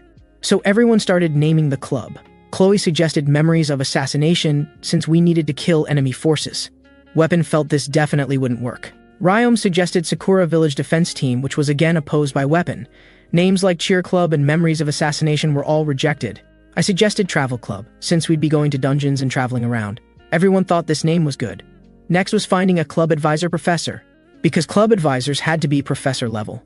Chloe suggested the Blessing Department professor, but that professor was too busy. As an advisor, he would indeed be a good choice. Ryom knew finding professors was too difficult. The academy had 500 teachers, but only 30 professors. Only 10 were responsible for first-year students. The professor then asked if I had any suitable candidates. If it was above professor level, there was someone. But above professor level, the academy had even fewer. Then I handed them information about this person. All 3 were stunned after seeing this person, completely unable to believe it was this one. Just a while ago, I came to the administrative office to apply for establishing a club, but the staff here said that to establish a club, the club president had to come apply. I had to tell her I was the president. Unexpectedly, this staff member laughed outright. I doubted if she was really an educational institution employee, showing such a disdainful attitude toward students. Although very annoyed, I still reminded her to quickly confirm the club application. A first-year special admission student. Do you know that establishing a club requires an advisor professor? Don't you understand? What professor would be willing to be an advisor for a special admission students club? Coming from such a low background, don't you understand these things? I was so angry I wanted to tear her apart immediately. But I had to endure for now. In my previous life, I lived in the culinary world for 20 years and met countless annoying people. I understood the best method was to say less. I could only silently make a phone call, which angered the staff member who shouted about being rude. Making phone calls here, the person on the other end said they'd be right over. I had to warn the staff member to quickly confirm the application process. That person was coming soon. This staff member immediately exploded, asking who I thought I was. Let me see how powerful your backing is. I'm an acquaintance of the principal. One word from her and I'll be expelled in minutes, you special admission student. I didn't want to hear her talk anymore and directly turned around. I also warned her to speak more quietly. I remember the staff member's face turned red as she began roaring. I couldn't help but sigh. Now this was more like it. The next second, the administrative office door was blown away.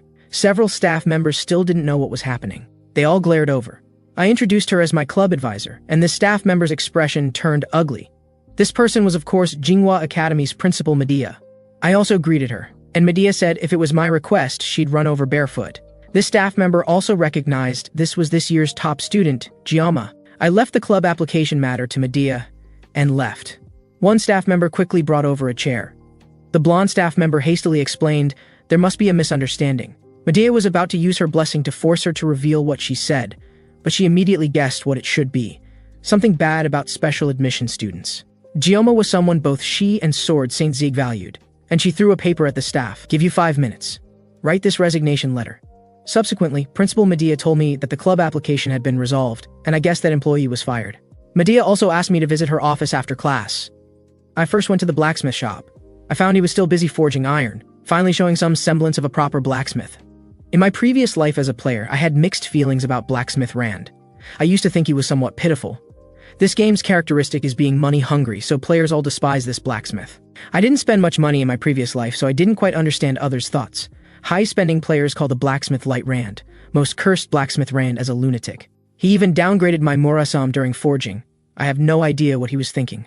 After the blacksmith finished his work, he brought out my murasame. Seeing my new murasame, I couldn't help but exclaim, "Truly blacksmith light Rand." After taking the new murasame, the duration of the painless blessing also increased from 40 seconds to 50 seconds. The 10-second increase was also a significant improvement. I once mocked the original body's owner for awakening a useless painless blessing. The blacksmith also mentioned that something had been enhanced. I checked Murasame's stats and found its hardness had changed from E to C.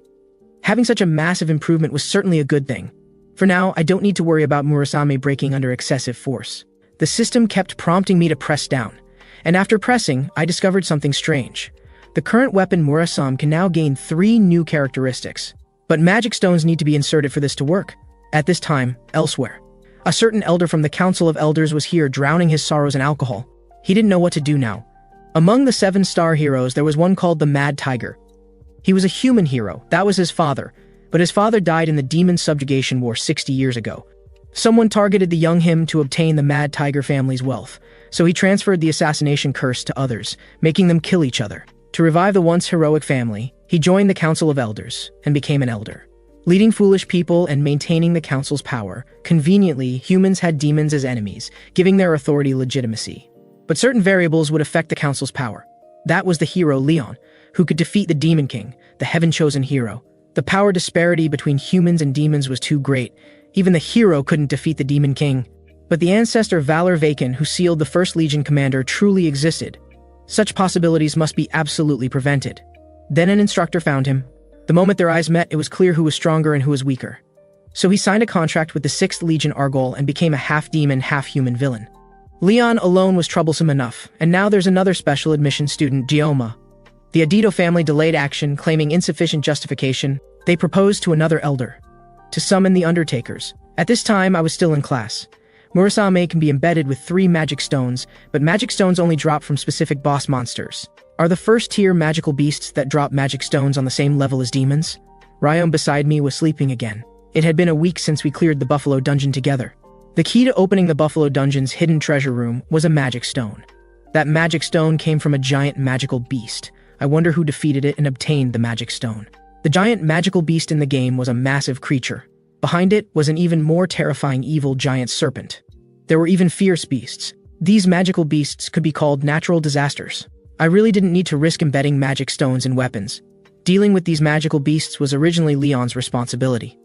Then Chloe came here. She stared intently at Ryom beside me. Chloe mentioned the blue light the weapon emitted in the Buffalo Dungeon last time. I also remembered that was sword energy, so taking risks for magic stones was necessary. Now my mind was full of thoughts about getting stronger. I had long abandoned the idea of living a stable life. This world had completely deviated from the game's plot.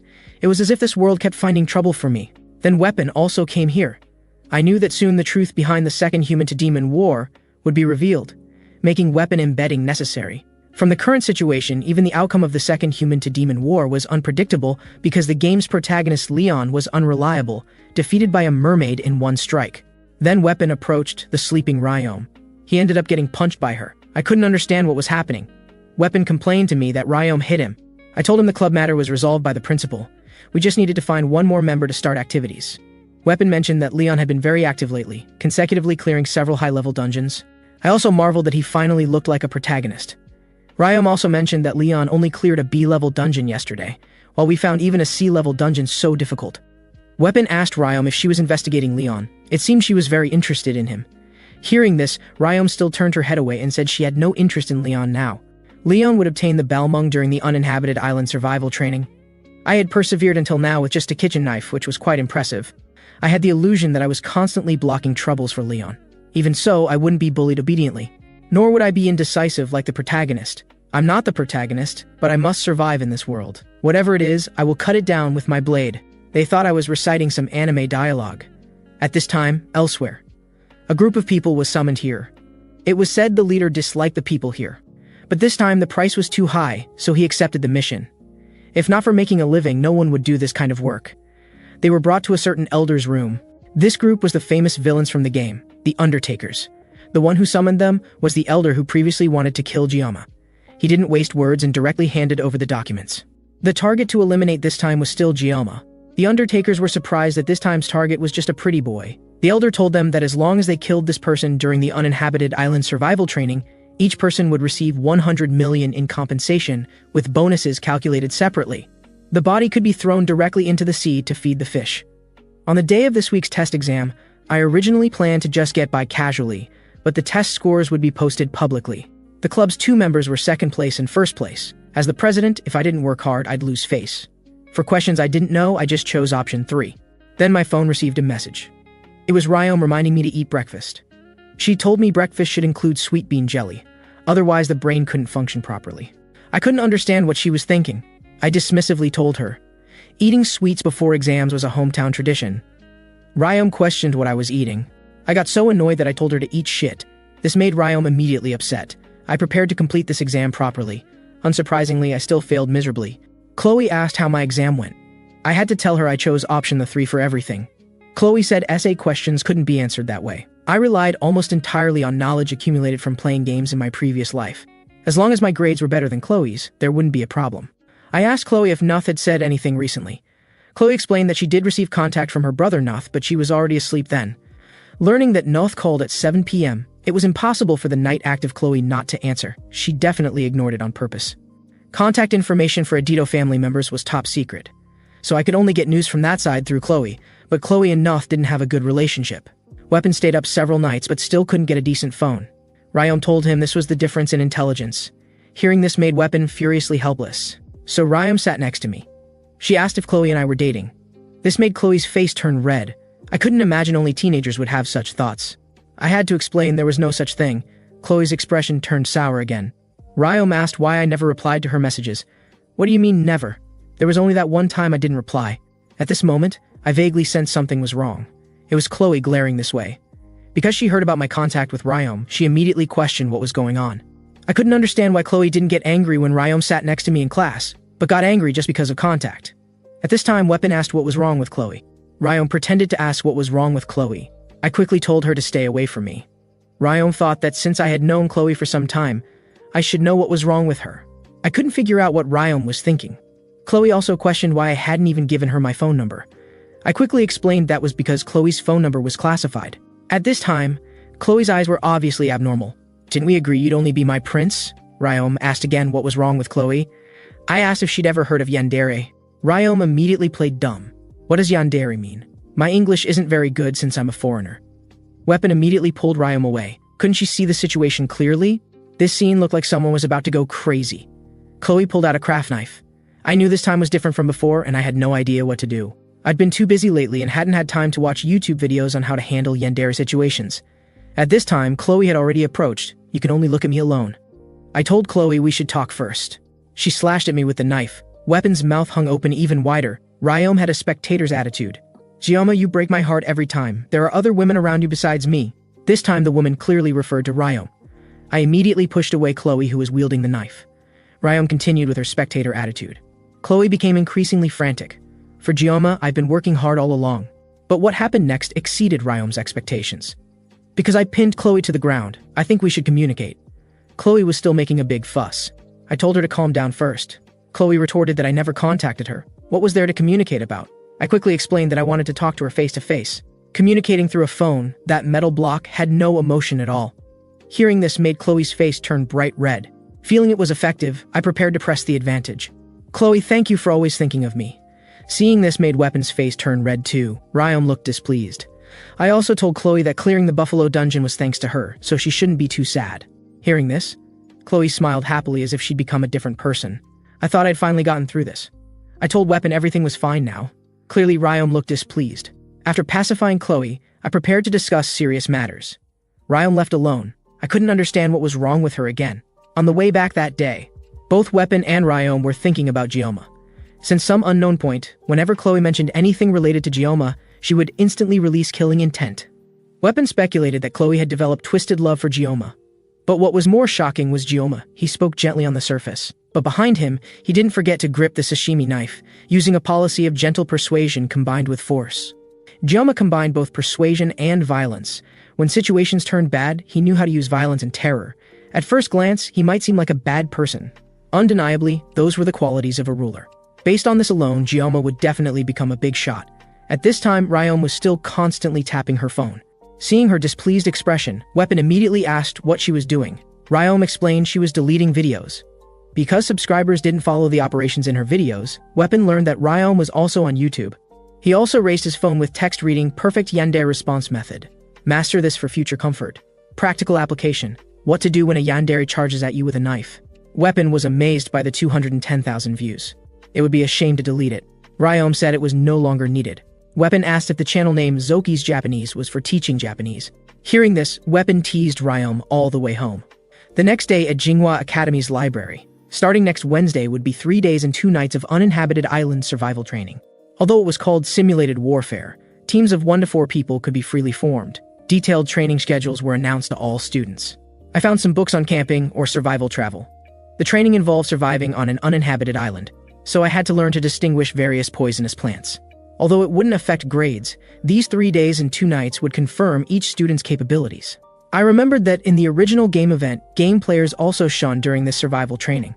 Protagonist Leon obtained his main weapon, the Balmung Blade. This was his main storyline.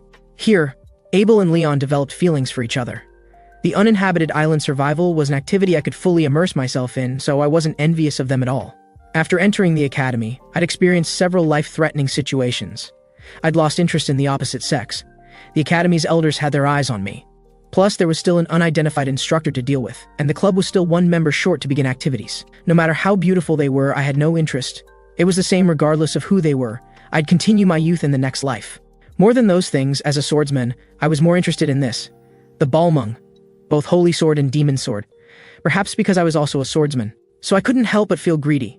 I knew where the Balmung was located from my previous life as a game player, and I knew its power. But searching for Balmung fragments was also the core content of the plot. Even if I knew all the fragment locations, I definitely couldn't obtain it, because the Balmung had the condition of actively choosing its master. That was awakening the miracle blessing. As the name suggested, it was set as the protagonist's exclusive weapon. Compared to it, what I held was just a supermarket sashimi knife. There was simply no comparison. Anyway, since I couldn't get this weapon, I'd better not think about it and focus on learning the necessary knowledge for 3 days and 2 nights. Avalon was an uninhabited island where no magical beasts appeared. I hoped it wouldn't be like the midterm exam last time, where special events suddenly occurred. This time, the principal gave special orders for the temporary instructors of the Wolf class to participate along with the leading instructors, humanity's strongest heroes leading first-year students on a camping trip. Although it had deviated from the normal plot, I could still safely move toward my goal. I found some ancient books with rich information in the library, because I also had something to find on Avalon Island. Avalon was a small island located in the Western Sea, a mysterious place where the terrain constantly changed. In the center of the island was an ancient lake called the Queen's Lake. For several ethnic minorities, it was called the Land of Nights, a place of paradise. Now it was an uninhabited island where no one lived. I searched the entire library but couldn't find what I needed. Just when I was at my wit's end, a voice greeted me. Gioma, long time no see. The person was Leon, the game's protagonist.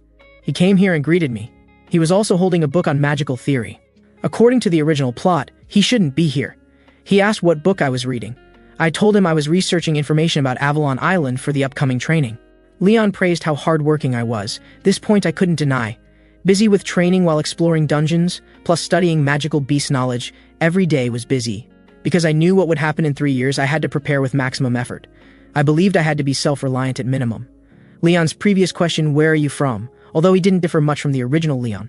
But he was somewhat different from the Leon in my previous life's game. His face was shrouded in sadness, with a somewhat troubled attitude. When leaving, he reminded me to keep working hard. There wasn't much time left before closing. Was this the pressure of being a hero who bore humanity's survival? His shoulders were pressed down by invisible shadows. I also prepared to finish things before closing. The uninhabited island survival was finally about to begin. Rachel and Abel were here. Yandere, Chloe, and Ryom also came here. The 4 meeting didn't result in any arguments. Abel asked if Ryom was ready. Ryom said it was the same as usual. Rachel seemed to have discovered something. Ryom, you girls secretly changed shifts. Academy life has been interesting lately. Ryom explained there was no problem with the shift change procedure, and no need to tell you all. Rachel looked at Abel. Could it be that you're going to watch Gioma get stolen away?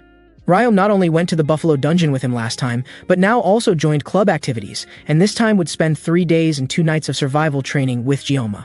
Ryom interrupted Rachel. Gioma said he'd act alone during this training. Chloe confirmed that Gioma said there were places he wanted to go alone. Rachel seemed to have caught an opportunity. So during the 3 days and 2 nights of uninhabited island survival training, no one will act with Gioma?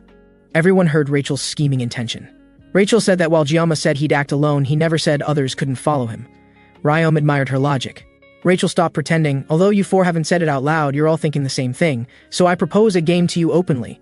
It's called Rachel's Game. The other three didn't understand what this game meant. Rachel explained that because Avalon Island's terrain and environment constantly changed, even using subspace gates, everyone would be randomly dropped somewhere. So everyone had to use their own abilities to find their group members. But this was also the interesting part of this training.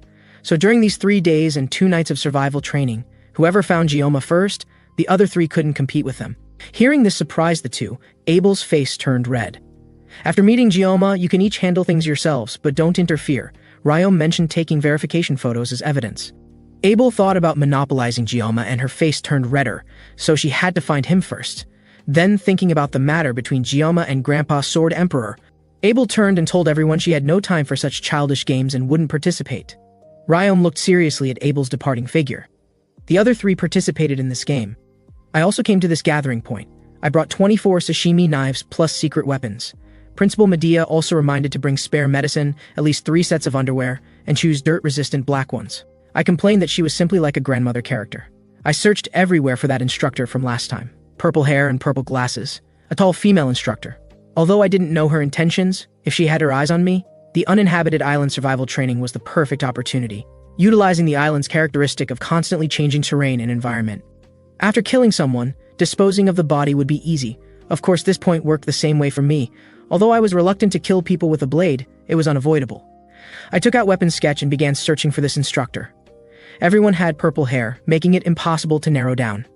Then the Sword Emperor and Abel walked over. He told me that talent plus effort would multiply results, but also to balance work and rest, paying attention to health. I should take this training as an opportunity to rest well. I could see the Sword Emperor wanted to go fishing and enjoy life. I also hoped he could catch a big fish. I couldn't help complaining that the Sword Emperor dressed really fashionably. Then Abel walked to my side. Seeing me, she just snorted coldly. Abel will have a boyfriend soon, her expression should be more relaxed. Nearby, Ryom was sneakily approaching me. I flicked her forehead with my finger. It was just a joke, how could you do that? I quickly apologized, saying it wasn't intentional. Ryom shouted angrily that her forehead wasn't a punching bag. I couldn't understand the character Zoki Ryom. This girl had also stopped sleeping lately, constantly poking around near me. If I didn't do this, I didn't know what other tantrums she'd throw that would be unbearable.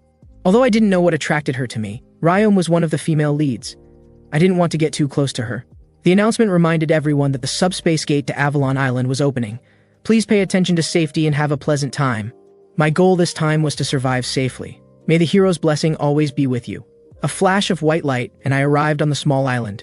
I'd been in this world for a year and finally felt like I was entering a fantasy world.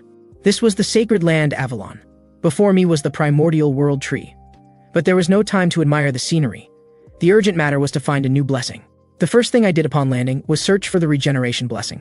Because I knew its specific location from playing the game in my previous life. It seemed to be on the other side of the rocky area. The blessing's specific location was near the lake in the center of the island. That meant near the lake where the world tree was located. I had to cross the rocky terrain and forest. To prevent students from just playing around, the academy arranged a task to find spheres on the island. It was equivalent to the treasure hunt games often played during outings. The found spheres would also count toward grades. They could also be used as weapon enhancement materials. I wanted to find some too, for this uninhabited island survival training. I bought a super large machete at the supermarket. This was also for this survival training. I still had to conserve the painless blessing. After swinging it a few times, the feel seemed pretty good. Just something felt off. I'd use the sashimi knife at critical moments. Then I discovered a cute rabbit. Tonight's food was secured. I could also practice with the machete. The next second, the cute rabbit turned into a giant rabbit. I wasn't afraid of water buffalo, let alone this rabbit. I prepared to activate the sword god's blessing, but then I held back. This rabbit was completely unruffled. At this time, elsewhere, Abel also found a rabbit. She thought it was too cute to hurt. She even reached out to pet it. Unexpectedly, the rabbit bit her. This made Abel furious. She drew her sword to kill this rabbit, just in time to test her special training results. At this moment, the enraged rabbit ran even faster. While running, it didn't forget to turn back and mock Abel. Seeing this made her angrier. She hadn't expected this damn rabbit to hide its strength. Just like that guy Gioma. Abel chased the rabbit frantically. Just as she was about to catch it, the island's terrain changed. Abel fell directly into the sea. As the Sword Emperor's granddaughter, a direct member of the Nepalon family, she couldn't even catch one rabbit. Finally, she saw the rabbit as Gioma, just like she could never catch up to him. At this time, I was still battling the rabbit. Even with desperate physical training, it was useless. Without relying on blessings, I was simply weak. Compared to my previous life, my physical condition was much better, but I still couldn't catch this rabbit. Rather than waste energy, starving would be more straightforward, so I told the rabbit I'd spare it today and to get lost quickly. The rabbit bared its teeth mockingly at me. Trash. Who could tolerate this? Angrily, I directly activated the sword god's blessing. Nearby, Rachel was running frantically, because she got lost in the area. Although she told them about playing Rachel's game, she had no idea how to proceed. Then she noticed crows in the sky. She heard crows liked shiny things. Following them should lead to Gioma, and their black feathers were the same color as Gioma's hair. Same color, following the crows would likely lead to seeing Gioma. So she began her operation. Nearby, Ryome seemed to hear Rachel's voice. After confirming her food and weapons, she also prepared to search for Gioma. Since they were playing a game, she couldn't lose. Avalon Island's location constantly changed. The only unchanging place was the World Tree. With Gioma's personality, wanting to be alone probably meant planning something, most likely doing something in the rarely visited central area. To prevent being stolen by others, she had to take action. After meeting him, she still had to get revenge for the forehead flick. Nearby, Chloe was also running frantically. She wanted to find Gioma first, make Gioma look only at her. Then she saw a bright light ahead. At this time, I was roasting rabbit meat, making the remaining meat into jerky. Temporarily, no need to worry about food. I seemed to hear movement nearby. This wasn't an animal sound. It might be hostile forces targeting me. I couldn't relax my guard at all. The opponent didn't stop and was approaching me. I still had some painless blessing left. The sashimi knife was also ready. I could draw and kill the opponent at any time. Chloe rushed toward the light spot ahead. Just then she encountered Rachel, who was also looking for Gioma. The two started arguing upon meeting. Having drawn my blade, I realized this person was familiar. I was stunned to see a completely soaked Abel shivering here. She seemed to want to say something but couldn't speak. Seeing the roasted meat nearby, she was obviously hungry. Abel also noticed the warm fur nearby, and the jerky that would solve hunger problems. Thinking of the rabbit from earlier, she'd lost to Gioma again just with this, feeling embarrassed and cold at the same time. So I put the rabbit fur over Abel's shoulders. This scene made her face turn red. Then she smelled the roasted meat. After catching the scent, she could no longer bear the hunger. I also noticed her injured ankle. Without waiting for Abel's reaction, I prepared to bandage it for her. If left untreated, it would worsen during our time on the island.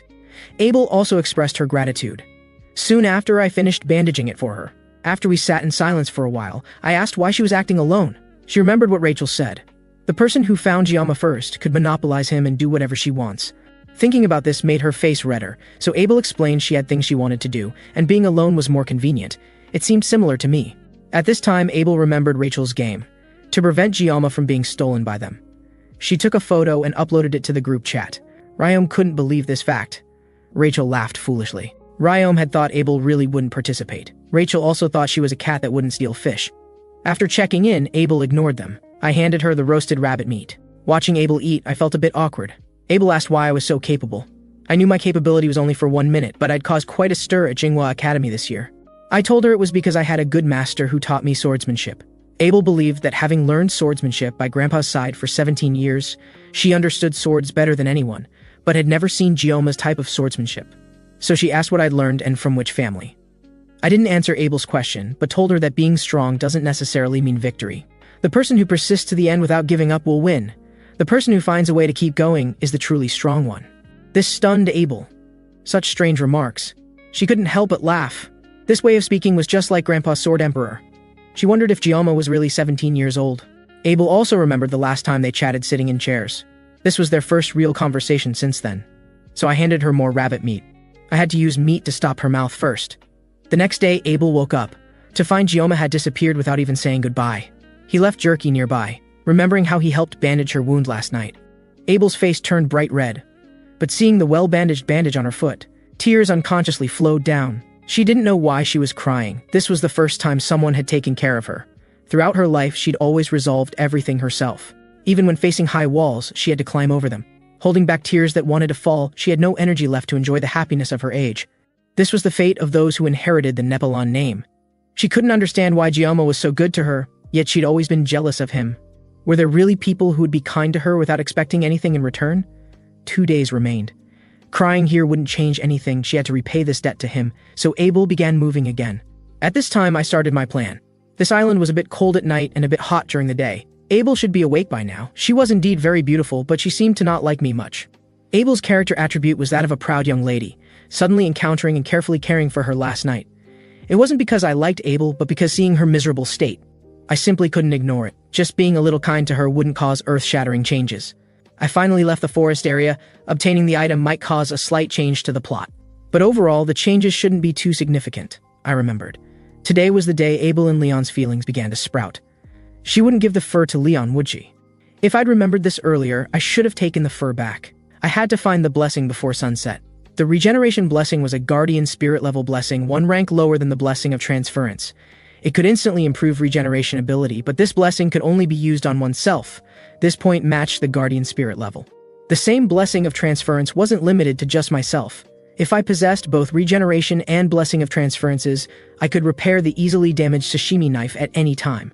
The regeneration blessing seemed like an awesome skill at first glance, but it couldn't make severed limbs grow back. At most, it could make wounds heal quickly. Plus this blessing.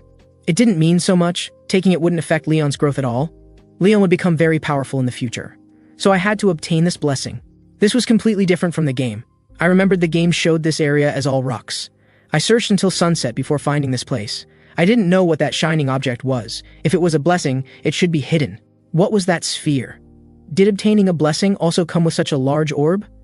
I thought my luck was really good today. I'd had no luck recently, but fortune was finally changing. I planned to take this sphere first, then look for the blessing. Seeing shiny things was still irresistible. I hoped to find the blessing before sunset. Then a voice came. I didn't expect you to come this deep. You're not here to see the world tree, are you? Are you here to find the sphere? The person was Leon, the game's protagonist. Or do you have another purpose for being here? I told him I saw this sphere from afar, so I came to get it. Leon didn't waste words. Since you saw this sphere and came over, there's no choice. Let's fight. The day Leon was born, half the world laughed. Because he obtained the hero's proof. I couldn't understand the current situation. Shouldn't Leon be with Abel right now? Today was supposed to be an important turning point in the plot. Could it be that I stole their important plot moment, so nothing happened? But we couldn't fight over something like this. Leon found the Balmung, but it seemed to be an incomplete Balmung. The world's most evil and fierce demon sword, Balmung. The blue jewel embedded in the center gave it holy power. The catalyst that neutralized magic was the ether gem, but Balmung itself was based on magic. Even using ether gems to neutralize magic still seriously affected the user's performance. So in the game, Balmung could sometimes become a demon sword or a holy sword depending on the player. I guess Leon had some kind of problem. Then Leon said this was just practice. He hadn't learned how to enter meditation yet. Direct combat might result in death. What was he talking about? Was he serious? Leon said he wasn't good at lying. I guess this guy wanted to stop my growth after obtaining Balmung. Although I could understand Leon's actions, this was just speculation. What was certain was that the sphere was just an excuse. Leon explained there wasn't much time, and they needed to fight quickly. After saying this, he charged at me. At this time, elsewhere, Ryom was shouting loudly. She couldn't understand why she couldn't find the person she was looking for, but found Weapon instead. Weapon also took offense to this. He immediately pointed out that you're not looking for Gioma. Are you harboring different feelings toward him? Ryom asked Weapon why he would think such a thing. Of course it's because you spent entire days sleeping at the archery range a month ago. But recently you've been extremely active when you're with Gioma. This isn't like your usual self at all. You hate being a hacker because you find it troublesome, but this time you volunteered to gather information. It's really suspicious. Upon hearing this, Ryom suddenly stopped in her tracks. She suddenly called out to Weapon. This left Weapon somewhat confused. Ryom suddenly turned around and asked with a flushed face, "Was it that obvious?" Weapon just felt like Ryom was possessed by a ghost or under some kind of mental magic spell. This angered Ryom, who punched him. At that moment, they heard a sound. This didn't sound like an earthquake. The first person Ryom thought of was Gioma. Meanwhile, on the other side, Leon severed my machete with a single sword strike. I'm starting to wonder if this guy has lost his mind. Why won't he fight back? Why won't he battle? Gioma, you don't understand respect for others? Honestly, I didn't expect him to actually swing his Balmung slash at me, then suddenly provoke me out of nowhere. I can't fight him. If I use my blessing, I might accidentally injure him, so I hesitated about whether to make a move. But if I keep holding back, I might lose my head. Leon is the protagonist with the miracle's blessing. Gioma, quickly draw your sword. This was bound to happen eventually. Leon possesses the miracle's blessing. Without using blessing, I have no way to fight this monster. I had no choice but to abandon my peaceful life. The sword god's blessing activated. A thunderous roar echoed. My battle with Leon had begun. Using the sashimi knife, I could barely fend off his Balmung slash. However, the sashimi knife itself couldn't withstand the power of the Balmung slash. It was still cut in half. I had to retreat and create distance. I pulled out backup sashimi knives. I threw them at him. Leon swung his balmung slash and severed them. He charged at me again. The distance between us had become unavoidable. Leon swung his blade at me. With a whoosh, he severed a stone pillar. Even the belt holding my sashimi knives was cut in two. Fortunately, I managed to dodge that strike. I created distance between us once more. Leon was on a completely different level from the midterm exams. The protagonist's buff is too overpowered. Is he the only one leveling up? Before I could react, a sword energy came rushing toward me.